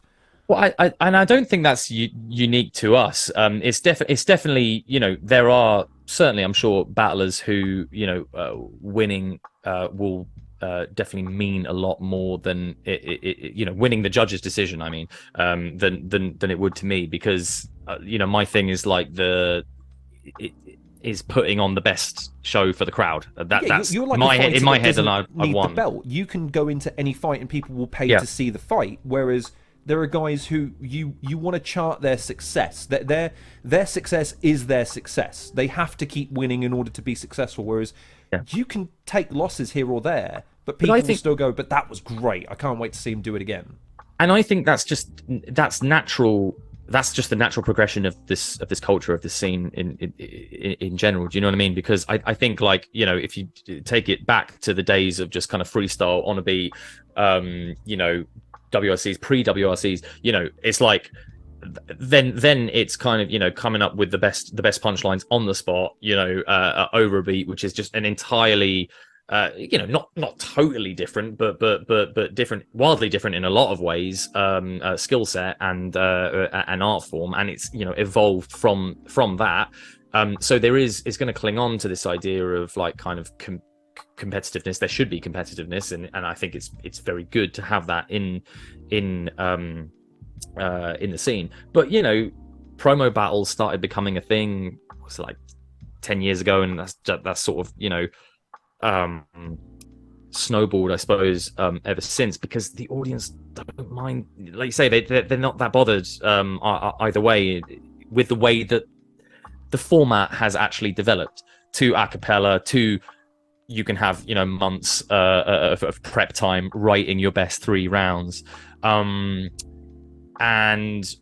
well, at least, you know, the kind of the seasoned audience, because there are some audiences that still, you know, come into battle rap now, and it's actually you know, it sort of it hits them like a ton of bricks. Like, wait a second, this isn't 8 Mile. This isn't, I don't understand. They're like, how can? But then also, like, it's the strangest thing that still happens today, which is that people think that we're improvising it on the spot still. Sorry. It's sorry, there's 2 things you just said there. Number one, a person walking go, hang on, this isn't 8 Mile. I was distinctly like that's hilarious. Secondly, the idea that it's hang on a second, and it's like, oh, sorry, just one other quick thing while I've got you. Santa isn't real, by the way. Just throwing that out there. That's like, mad. Yeah, it's an odd thing, but it does still exist. That's true. No, I kind of, it's just, and again, the wrestling example springs to mind immediately, right? You know, it's still real to me, but it's strange because it's like, I mean, literally only the other day had an example of this. We had, you know, a friend staying with us who doesn't really watch my battles, but we were talking about it a bit, and she'd seen, you know, a couple of clips. I think she'd seen a battle as well back in, you know, 10 years ago or something like that, a few battles. So she's not, you know, she doesn't really know or inside it, but she was absolutely mind blown when she found out that I wrote it, and like, not in a good way. She was. So you're saying you don't come up with that on the spot? And I said, what, you mean the bit where we're in perfect sync doing 7-syllable rhymes? We're not coming up with on the spot, doing exactly the same action, mirrored to each other. And she was like, oh yeah, I was thinking that would be hard to reconcile. Just that would be hard to just kind of improvise and put on. But I just thought that was amazing. How did you guys? You're just so in sync, you know. And I just, And I'm like, what? I mean, it doesn't. It's not. That's not a difficult thing to just surmise that it's written. I mean, it's like even if you didn't know, you could just easily surmise it. But then those are the kind of people then who like stumble on one of these videos on TikTok or whatever. They're not battle rap fans, but they just say, "Oh, it's written." Scribble, like using that thing as if it's like a as if it's like a bad thing or is detriment.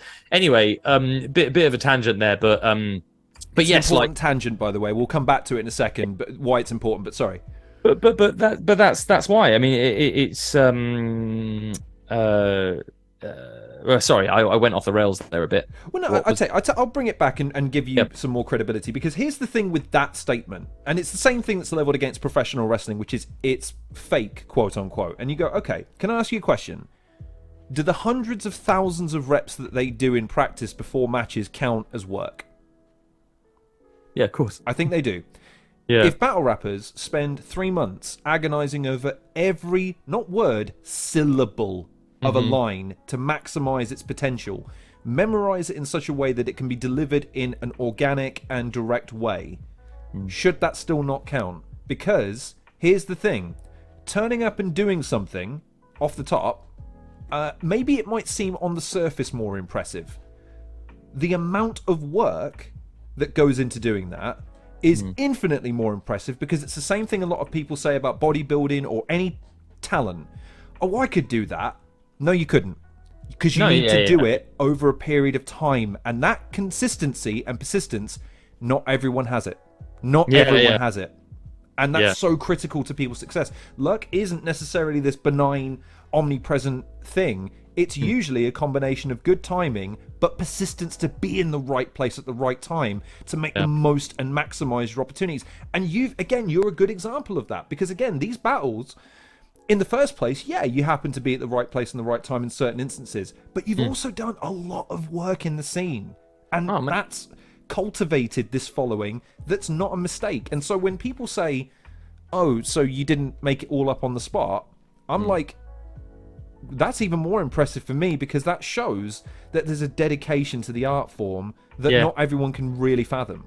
But it's so funny because it's just people's own biases being sort of shattered, or at least their own immediate idea about the world. It is that kind of thing where it's like childhood ruined, like because they've just got it so ingrained in their head that the impressive element of this is that they're coming up with this intricacy, which, to be honest, I think if they're thinking that way, they're not, I don't want to, make assumptions here, but they're not really recognizing the intricacy of the writing itself. I think they are just probably only hearing the last syllable rhyming.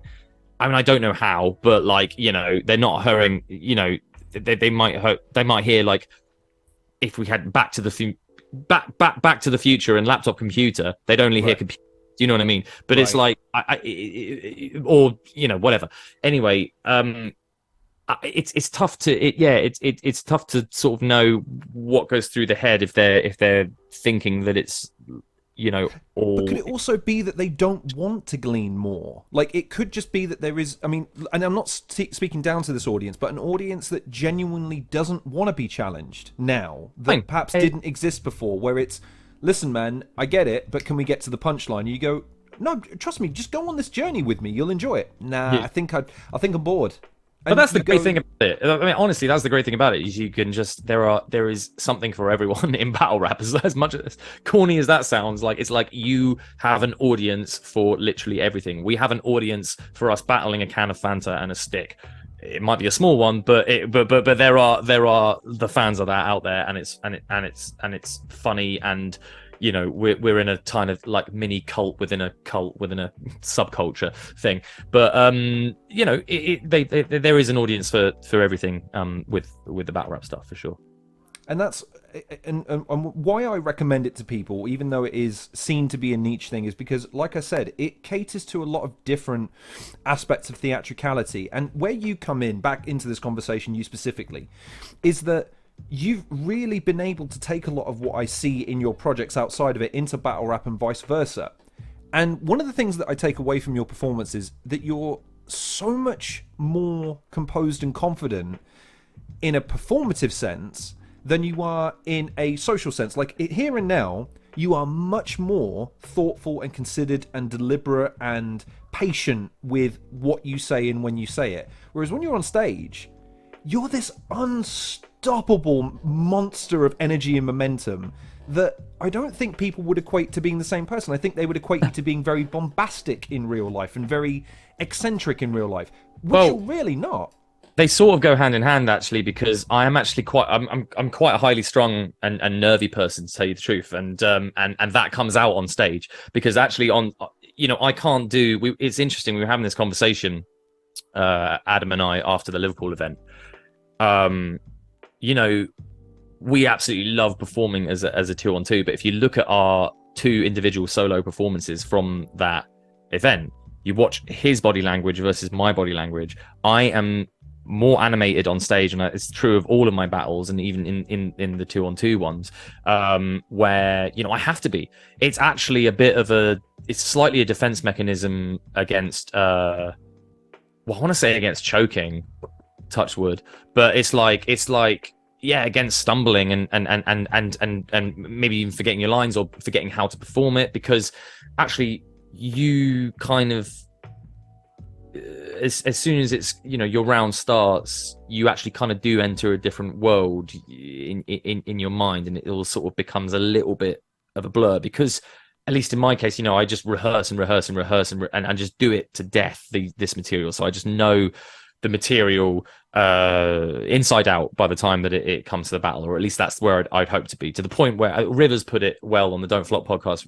I think I saw a few months back, where he was like, you want to do your rounds to the point where you're just bored of them, and I do, and you are bored, and you become bored of them, and I'm just so fucking bored of this material by the time I'm doing it for the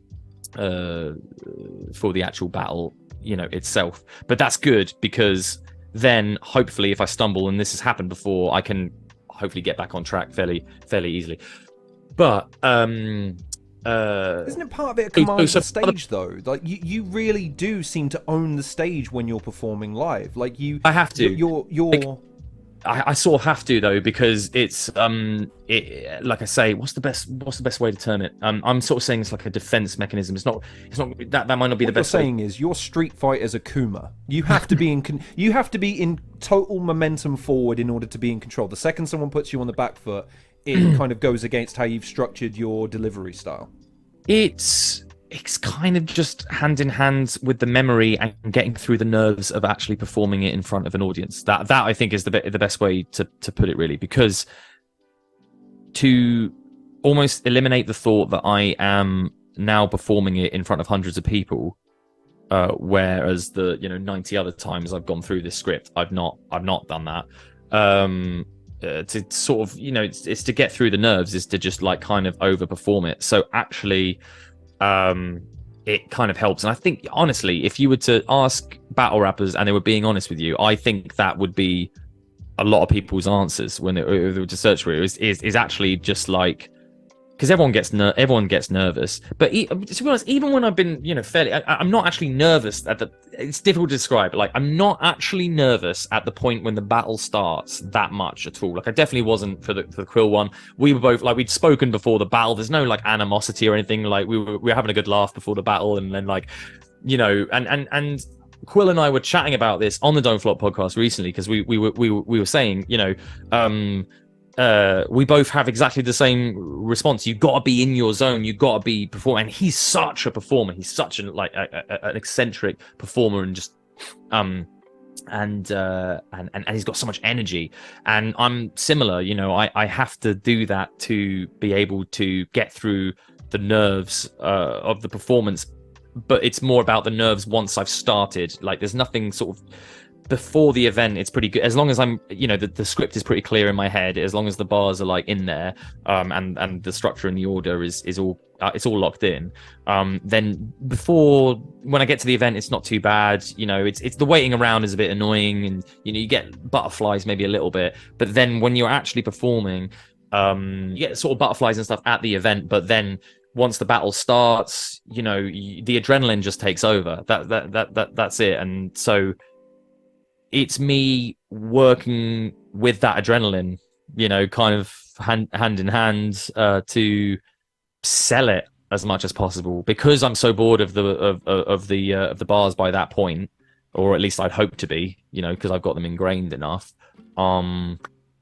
It's sort of it's like selling it, and sometimes that can mean overselling, and it's not as good. But a lot of the time, it pulls off. It means that there's a good payoff for the audience, So it's interesting. But then anyway, so what we were speaking about, myself and Shuffle, is actually the difference. It wasn't just between our performances; it was like the two battles. Because if you watch him versus Harry, they are like feet glued in the same spot. Everything is this meticulous, like I mean, it's so enviable. I still just am so enviable of the fact that Adam can do this so well. But basically, just his ability to deliver his comedic writing, especially, is just kind of like doing little looks and that kind of thing, and staying quite rooted to his spot. And Harry Baker, his opponent, was kind of exactly the same. So we were sort of joking around. It was both there, and then with Quill on the podcast, saying like it's chalk and cheese, the performance style between the two battles, because you got one which is just like this full on energy, like we're like releasing energy and the adrenaline's taking over and we're like performing this stuff, and the other one where it's just reined in kind of, and it adds so much more to the it's absolutely the less is more in a performance sense, with those guys, Harry and Shuffle, in their battle. So yeah, kind of chalk and cheese between the two performances, but like it's kind of a cheat code, really, to your point, because it comes off like it's all really, it comes off as confidence, and really it's a way to, it is like the only way that I can perform with confidence. But if I did keep it a bit more kind of still and reined in, then I get in my head, a little bit more. It's interesting. I've tried to do it a few times, especially in solo battles, and there's some lines where you're going to do it, reined in, still, kind of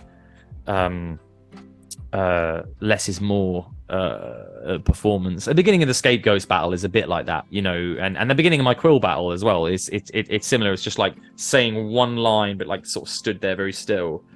And the whole the first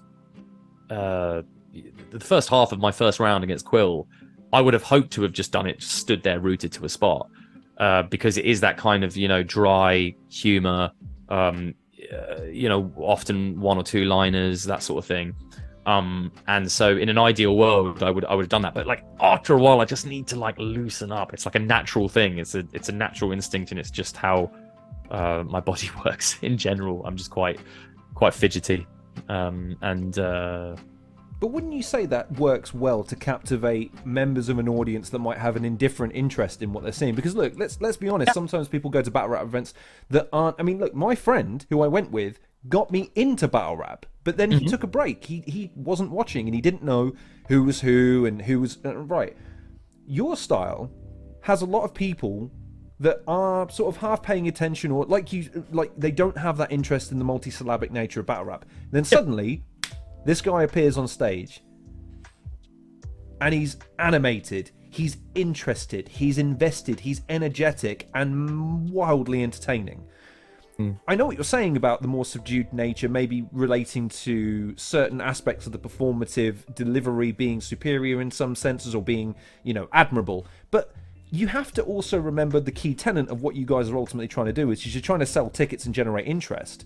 Oh yeah. I would argue there is a pre and post Shufflo era where there's a bunch of people that saw how successful particularly your more animated style of delivery was, and or more, actually I'll go even further, that almost compliment, like I'm gonna damn you with faint praise style. Like we don't have to just be, I dug into your history and I've got some deep shit to say. It's like, no, it can be something as stupid as like I always think of your Pedro battle, because I just remember how entertaining it was backwards and forwards that one was, and like a whole round basically on his name. Oh yeah. It's great. And it's great fun because you don't need any more context than what you provide. Yeah, and yeah, yet yeah. everyone was laughing along. I see a lot of people attempting to emulate that now, whereas I don't really remember that it was more intensive and aggressive before. Maybe. Yeah, I don't. I think there are certainly some examples you could dig out, like pre us, like kind of building. 100%. But I would say, I would just interject by saying that there's a Drake essence to that, which is there's a person that does it first, and then there's a person that does it and makes it popular because they do something different to it. You know what I mean? Yeah. It's that thing of extrapolating or exaggerating something very small and petty. Petty's the right word, I think, because it's just so. We love that in comedy. In a lot of our sketch comedy, when we did the Wallard and Marlow channel, we always used to call it needlessly epic. It'd be something very small that just gets exploded into something. Absolutely huge. I'm not being racist is a great example of that, yeah, because it goes from 0 to fucking 150 in a second. Yeah, well, that's it. Like Britannic is one of our biggest inspirations. It was one of our biggest, well, it still is, I guess. Like for I don't know if you've seen the Britannic videos, but they're brilliant. You probably would have seen like a couple of the ones because they went quite viral. They did like the Oscar-winning, movie trailer or something. But anyway, they do occasionally these kind of ideas of something very small and petty and insignificant just gets blown up into like an action movie. Do you know what I mean? Or just like the style of like a Michael Bay, or just a David Fincher drama. Or you could just actually no. One of the best examples I can think of is Community. Because Community, I don't know if you like that show, but they do this so well with taking something very small. There was and a few things have tried to emulate it since, like Netflix did the American Vandal, where you take something mundane and you turn it into. But the idea when I said David Fincher was there's an episode of Community where I think it's the is it the arse crack bandit? That's it. Where the butt crack bandit or the arse crack bandit, where basically someone had been going around the school, dropping pencils in people's, exposed butt crack if they're like leaning down or mental or something like that. And they quite seriously, they treat this like it's a procedural detective, gritty crime, like it's Seven. Like it's something, and it's got the color grade is all like in, and the soundtrack follows suit and everything like that. And it's just one of the funniest thing, and that is the epitome, I think, of what we would call needlessly epic, or by extension of that, there's something that's like I say, petty, or extrapolating one idea. So there was taking one small thing. You mentioned the Pedro's passport thing, just totally in good fun. That sort of happened. He shows me his passport. By the way, you want to know my real name? There it is, kind of thing. And I've just taken that and extrapolated it like it's this, as if he didn't actually know his own name. Do you know what I mean? And it's just like you completely exaggerate it, and you completely, make you have license to make shit up when you've set it up as such. And I think like discerning audiences will know that anyway, and it doesn't matter. Like the chocolate thing against dialect, when we were saying about like, so literally we found one sentence on his deal or no deal player. Marcus has a bit of a sweet tooth and loves scoffing chocolates. Exactly. Yeah, and it was just like, well, that's around. I mean, we can just I mean, that's how funny is that? It's like in front of 300 people, we could 400 people. I don't know, but it was.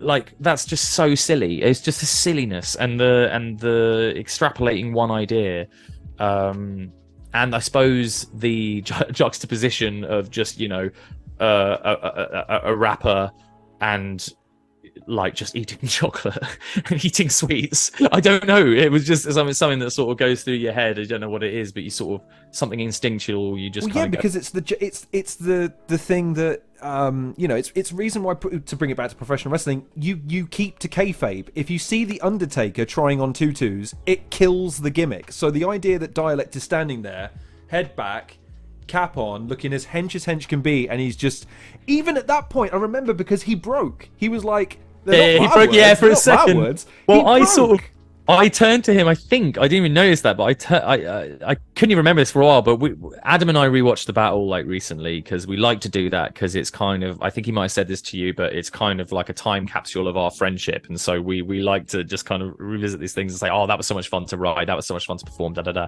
Anyway, I noticed something on this last rewatch, which is I think I turned to Dialect and I say, we've got 16 more bars of this or something like, and like in that moment, and he just sort of cracks, and I was like, I'm so happy he's having fun with it, like because there's a certain image that you have to sort of uphold, obviously, and like as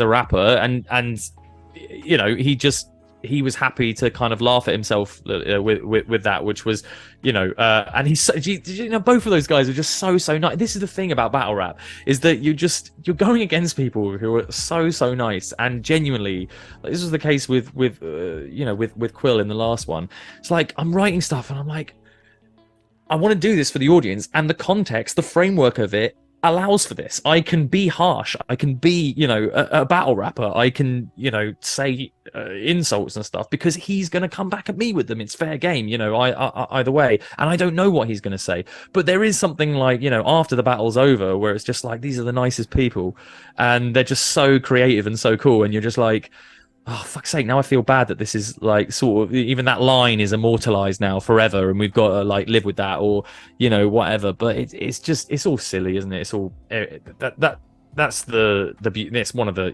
many beauties of the art form, I guess.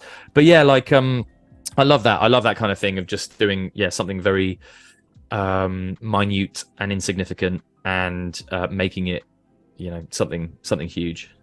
And, I think of South Park a lot when I think of that premise and context as well, where it's just you get to if you watch the end of the episode first and then you go, so how did this start? You'd never guess how it starts, and the absurdity of that comedy comes through. And one of the things that comes to mind there is the fact that, again, it's performative. It's a show. You're not really going after each other. Whereas I think the kayfabe in the mid 2010s was that it was, oh yeah, these guys are mega hard and mega mean and they're going to go after each other. But that insulated the community to a large degree because there are people that were turned off by that premise. Yep. You guys come along and you make it fun. And I don't mean that to be damning with faint praise or patronizing in any way. I would show your battles to people, or I would show, like, the one that sticks out to me is the wedding performance that you guys did. Yeah. And you go, look, this is battle rap too.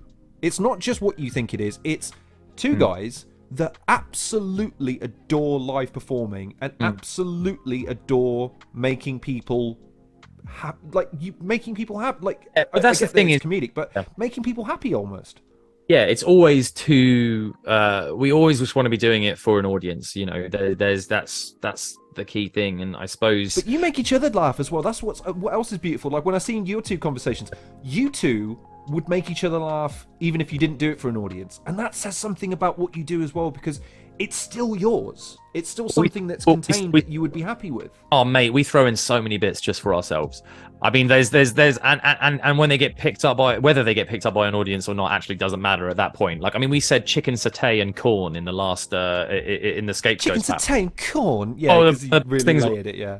Watching Ilmac and Avocado on the on Ruin Your Day on the watch. They were watching that battle back, and they just pause it and spoke for about 5 minutes or something on the chicken satay and corn line. Like, that's so weird. What do you mean chicken satay? And that is one of the greatest honors that I think has ever been bestowed on us as performers, because we quite, and I cannot exaggerate here, like, we were in floods of tears of laughter writing that material, writing that line specifically. We were like, what are we talking about? Because it fit with the multi, Nicolas Cage and war, and we were just like, when you're making, a lovely meal, maybe a picture that they have drawn, maybe you're making a meal for your family, chicken satay and corn, and it just again, it's just like something for us.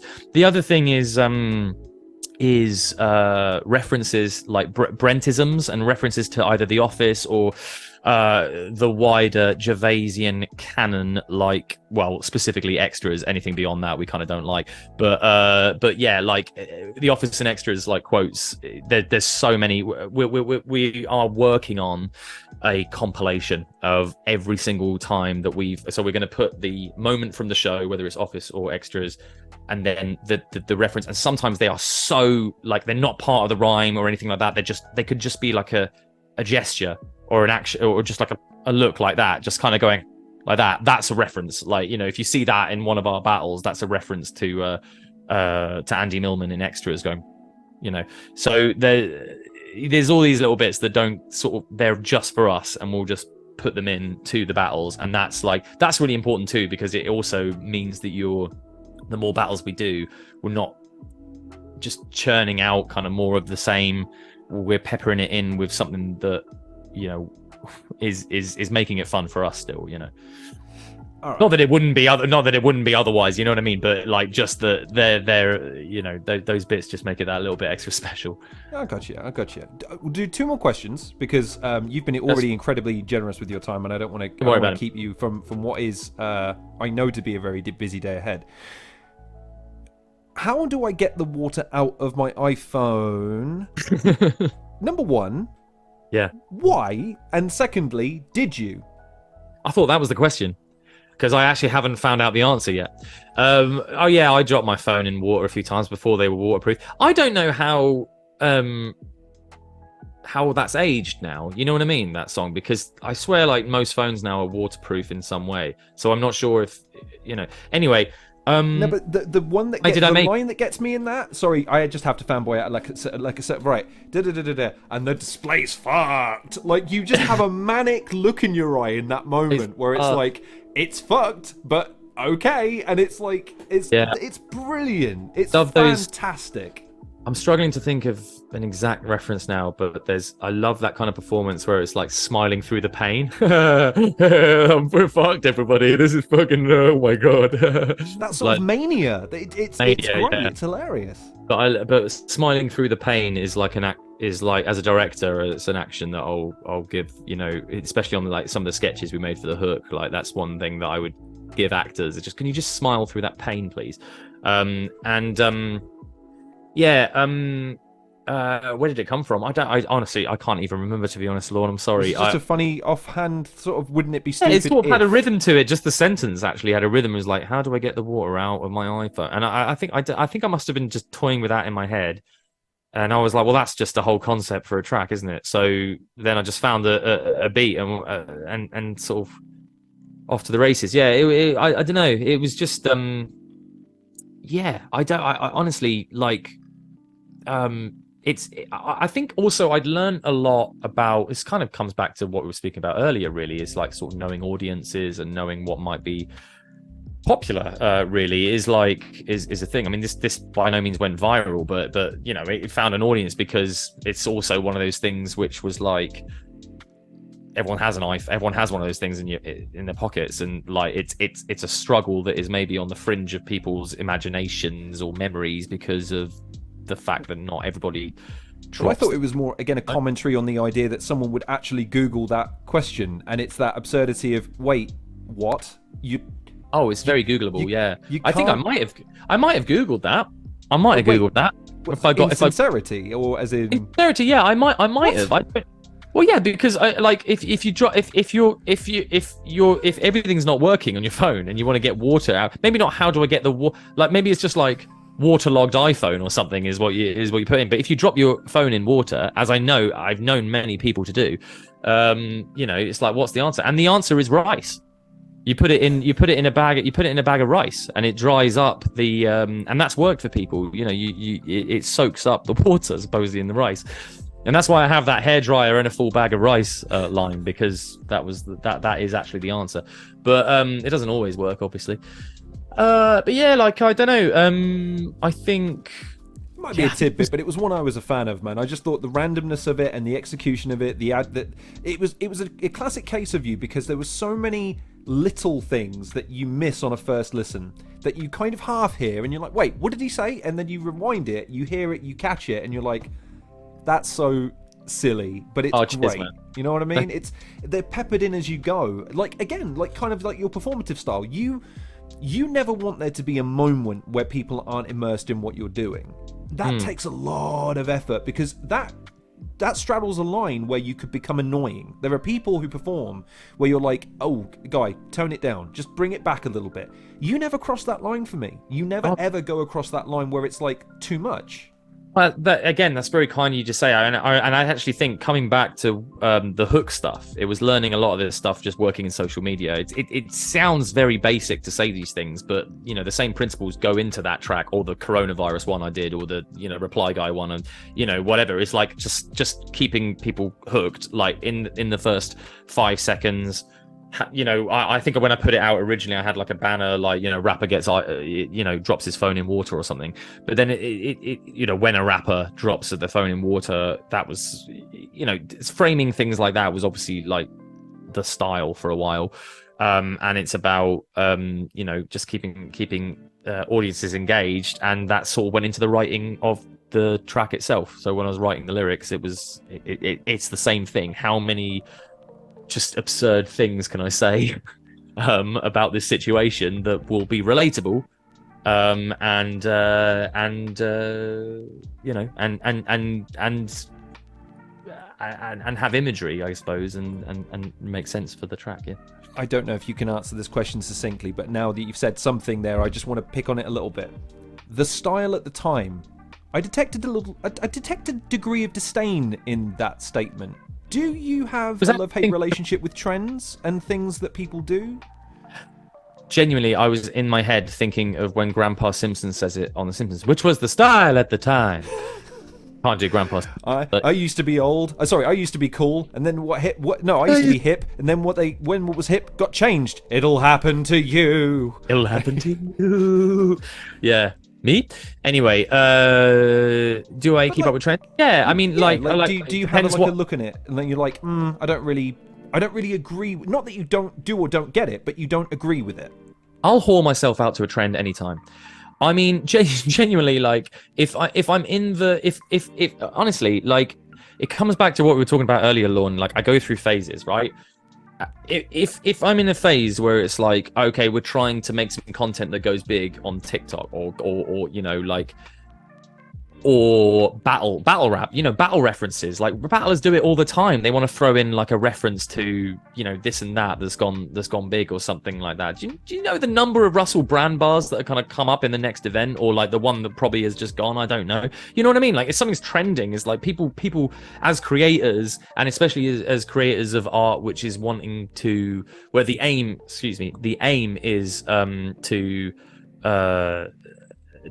tap into to entertain an audience that is immediate and is there, then yeah, there's like, you know, people do that all the time. It's not just on social media. And yeah, you know, like we're Shuffle and I getting into making kind of TikToks together, and we were looking at like what's trending. Like TikTok sends you like, oh, what's trending here, you know, Roman Empire's trending, because it's, do you remember how much do you think about the Roman Empire stuff? And we're like, oh, is there anything I can do with that or whatever? This was my job, you know, for 5 years at The Hook. It was my job, even by extension, into working as a freelancer at places like Lab Bible or other, you know, like trends to reverse engineer off of trends was like a big thing that does happen. But coming back to what we were talking about, and sorry, it's a big thing that does happen, and that I'm certainly not averse to getting involved in myself. But coming back to what we were speaking about earlier, there are times where it's fucking overwhelming, man, and it's like it's just like, why is this life now? You know, this is something that we sort of by necessity have to go into to kind of build things and you know, growth, etc., of like a brand or whatever. But you know, those are the times where I retreat into myself, and I want to go and watch a bunch of Tarkovsky films, and I want to write my screenplays. So I suppose like this is like therapy for me. We're getting to a point where we're sort of doing this. I have like a very online and an offline presence, depending on what phase I'm going through, honestly, and that changes with the seasons. And not literally, it doesn't literally change with the seasons, but it could change with the seasons. No, sure, but going back to those things reminds you that they exist. a new thing coming along doesn't eliminate it, and you can because something new is taking over the space doesn't mean that the thing that was in the space before doesn't still exist, can't still hold value to you or to anybody else. So that's where I have my island of solace in that. I don't like 30-second clips that are just parodies or straight rip-offs of other people's work. That doesn't mean to say that long-form podcasts, independent films, comedic sketches or battle rap, they still exist. They're still, of course. And I can still consume them. So I shouldn't be threatened or hold any animosity to a new art form or genre. It's a comfort thing for me, I think, is to actually occasionally just dip out of it and go, oh, that's why I think I love these analog, mediums, well, specifically film. And I love to see a film projected in 35mm, for instance. That's why I love places like the Prince Charles, because actually, like, the fact that there's something tactile about it, and you're watching something where you can see the grain, you can see like how it's passed through its history, the reel, just to get there, and it's tangible and it's not just some fucking washy, digital print. They're great as well. We have DCPs of Everyone Forgot, for screeners and everything. Obviously, like, all of this stuff is good, but occasionally I am someone, I think, that does need to that like finds a bit more comfort occasionally when I need to, for my own mental health, to just dip out and get more inspiration from what came before, I suppose. That sounds wanky as hell, but it's like, it is true. It's like when that stuff gets overwhelming, the idea of like trends and hashtags and jumping on all this stuff, like which you have to do by necessity to some extent. It's all very good, but it's not got the same magic as.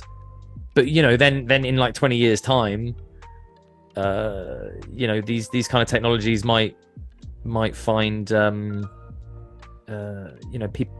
people might have those kind of responses to the technologies that we take for granted like that today. Well, it's almost inevitable, isn't it? Everything is cyclical to a certain degree, but then you also have the evolution of the cycle. So we look at, not only do we have a deeper appreciation for what came before when we get older, we lament its passing. And it's a weird thing because it's never really gone so long as you can embody it. That's why I think what you guys do and what you do is impressive, because I think your attempts to adapt and progress as creators, and you as a creator in a modern age, despite the fact that I think, like me, you'd have certain reservations based on the quality. And the fact that a film reel, for instance, it's physical, which means it has value. A digital copy of something, how much value can it really hold in a generation where content it's not judged on quality necessarily, it's judged on, well, how much engagement does it get? And rather than its artistic merit. And that's hard to judge because it's not monetizable. Like, the quality is not monetizable, its engagement is, and those are two different things. And that's all. It's all. You're constantly at the mercy of whoever owns that hosting platform as well. Right. So it could just suddenly delete everybody's accounts, and it's the same with streamers. Right. I'm a huge film fan, and I subscribe to probably too many that I should of these like sub streamer things, so like the BFI channel or Shudder, and like all of these, like Paramount Plus and stuff. And these are great, and there's like a really great range of films, but this is also what we're talking about, is why I collect Blu-rays now, because it's like, it's plastic, it's not great, but it's I find it's yours. It's another comforting thing. It's another comfort thing for me, where it's like, tomorrow, I mean, we've already seen it with Warner Brothers, they deleting content or not putting it up there, not finishing projects like the Batgirl thing, I think earlier this year, all this other stuff. So now more than ever, like, I think physical media is really important, and I've just started sort of collecting it, much to my wife's chagrin, to put it politely. But like, I just find it comforting, honestly, just knowing that it's there and that it's actually like a tangible thing that no one can take away from me unless our house gets burgled. And that's why we get contents insurance. So Marv, check it out. There's a Blu-ray direct collection over here. Man, bring the van around, man. We exactly. An opportunity like this. These could be worth £5. Yeah, it's you say that, man. In an age where digitization is heavily relied upon, it's kind of important to maintain autonomy. But I am acutely aware that that's a far deeper subject that we probably have time to get into, maybe on another occasion. So on this one, I will wrap it up with I will ask you 2 questions and let you decide how to answer. Okay.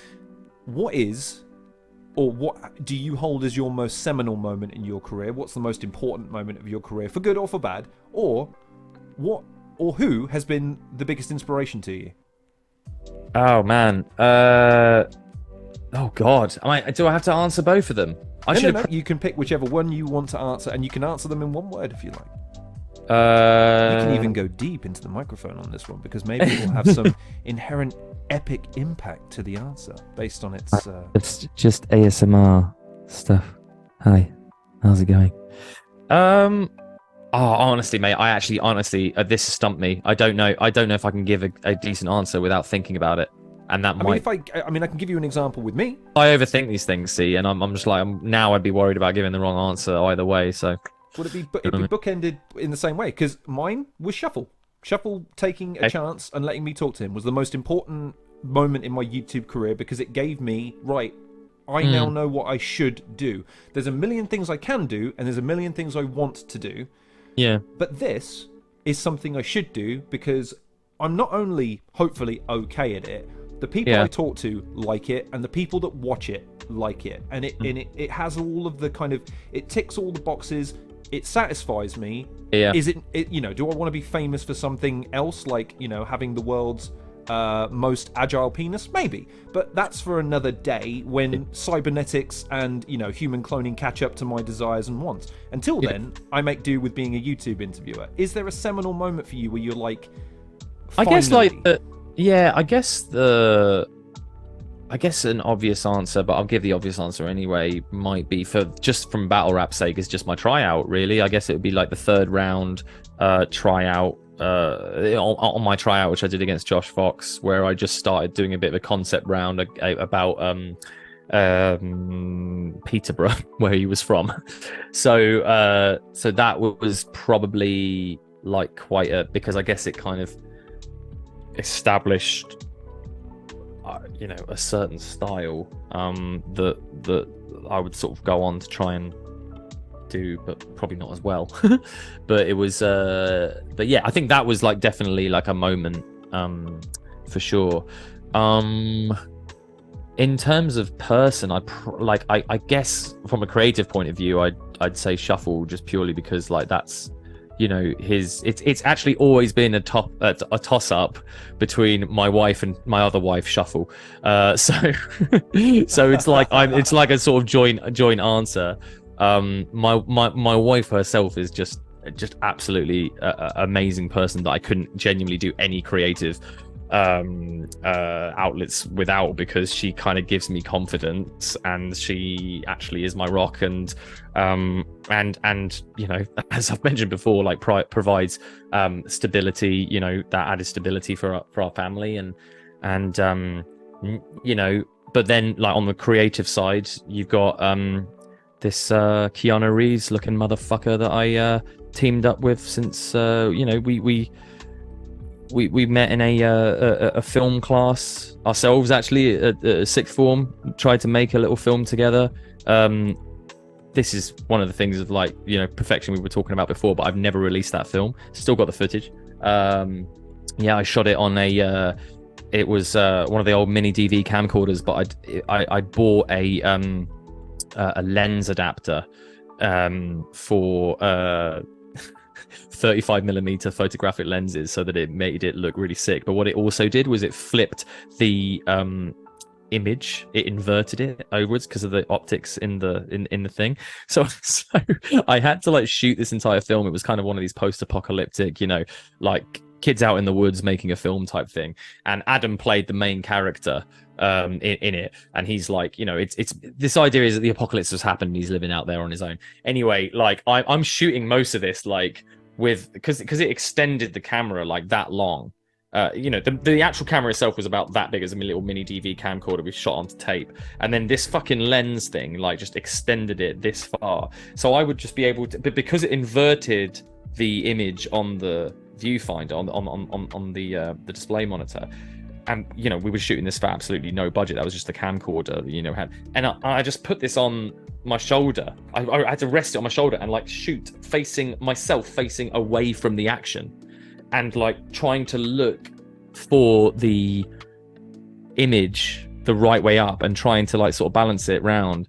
And anyway, that was mine and Adam's Shuffle T's first creative endeavor together. And that was around the time we just started driving around. When we were driving to locations to shoot something, it was myself and a couple of other friends, one other friend in particular, Jack, who we wrote it together and wrote. Anyway, so we were driving around, like Adam and I would just go and do like little shoots ourselves, like occasionally, but we weren't really mates at the time. But then I think the thing that solidified our friendship was just that one day we had like Radio 1 on or something in the car, and he just turns it down slightly and he goes, right, we can still hear the beat, just freestyle, man. Let's freestyle. And then we just started freestyling this absolute dog shit. But it was really, it just was the moment where we were just like starting to freestyle and starting to have fun with rap. And then we obviously got onto Don't Flop from there and sort of carried on. Yeah, man. But like, so to come back to your question as well. I think it would be that, man. I mean, the two of us have, we've built something. We're really grateful to all of the fans and the leagues, that have like kind of had us on, and it's just still now it's just so much fun. We're writing for this next battle now, and it's still just as fun. We had a moment the other day, it was actually yesterday. We were writing for A-Ward and Loso, and we had one bar where it's like I started writing something, he kind of jumped in, you could say this, maybe have that, and then just like the two, like there was just enough balance between the two of us bringing our ideas together, and then all of a sudden we are just high-fiving each other out of like sheer elation of like having clocked like how we could word this punchline. And yeah, I think that's quite unique. I don't know if many people have that kind of are lucky enough to have that kind of creative relationship with another person. So yeah, man, like he's very, very, very special to me. Not to get too deep and mushy here, but anyway, fuck him, cut all of this bit, so fuck it. I was going to say, it that's beautiful, but it also makes the inevitable heel turn by one of you on the other all the more devastating, because it's a storytelling 101. It's sooner or later the best friends have to part ways and one turns on the other, only for the other one to help bring him back at the end, as he's dying in the other one's arms. It's like, I never meant it all along. There you go. Now you can ascend, and it's happy endings for all, except for the one that dies. Yeah, totally. What was his answer to that question? Did you ask him that? His biggest himself. Was it himself? It was himself. Did I he say remember. that? I don't remember. Did you actually stitch him up with that question, or have I been stitched up with that question? Right. In my defense, and to people at home, that was my first ever one, and I did it by this. Right. I read his book 3 times. I listened to his album 5 times. I rewatched all of it. What, you read a list of words 3 times? Yep. I needed to, because if he'd referenced a page in the book, what am I supposed to do when I go, yeah, totally? Like, I have to. Totally. Got a reference, that exact page. Full disclosure, I watched your film a couple of times, and that's where the notes that I said, I may have sent him extensive notes on the film itself to not only illustrate the fact that I'd seen it, but that I'd noticed everything, because I'm a good boy. Anyway, I could talk to you for literally hours about filmmaking in the wider social context, but you've been already incredibly generous in your time, so it's only fair I give something back to you, which is to say, is there anything you want people to be aware of that you've got coming up, or anything that you're particularly excited about that you're working on that you want people to be aware of when it invariably drops? Oh, well, we got we're defending our 2-on-2 UK battle rap title for the first time in 7 years. Is that? I don't know, it might be longer. In November against 2 Americans called A-Ward and Loso, who obviously battle rap fans will be very familiar with. Definitely our most challenging battle to date, I'd say. I think that's pretty fair to say. They're very good as a team. So that's coming up. that's the Don't Flop 15th birthday, which would be wicked. And what else? Oh yeah, on Premier Battles got the Quill. I think the Quill battle, Quill versus Marlo, is available on their Patreon, so that's worth going to and seeing. My professional website is theomarlow.com. Easy, really easy to remember. Marlo is with a W. And what else is happening? Yeah, so right now we're actually in an investment round for the documentary that I'm working on about Joe Meek, who was a producer from the 1960s. Incredible story, multifaceted story, just has so many elements to it. It's music, it's a murder mystery, it's a crime drama, it's got occult, elements to it. It's like it's just a mental story about the guy who gave artists like David Bowie, Mark Bolan, Tom Jones their starts in many ways, and did it in an era when music producers just weren't operating from their own homes. They were like lab coat wearing technicians, and would really turn their nose up to anyone who would attempt to do something. So he was really considered like a maverick because he operated above a leather handbag shop on the Holloway Road in London.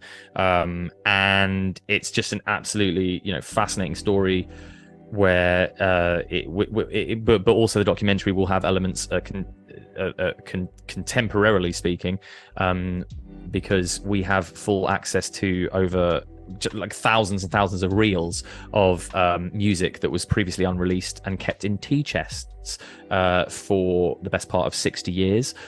We now have full access to that via the record label that owns it. And and we're going to be working with contemporary artists. Aphex Twin, I know, is on board. Like, we've got a few others that are going to be basically remixing, producing, from using some of this old music as either backing tracks or kind of samples. Very, very.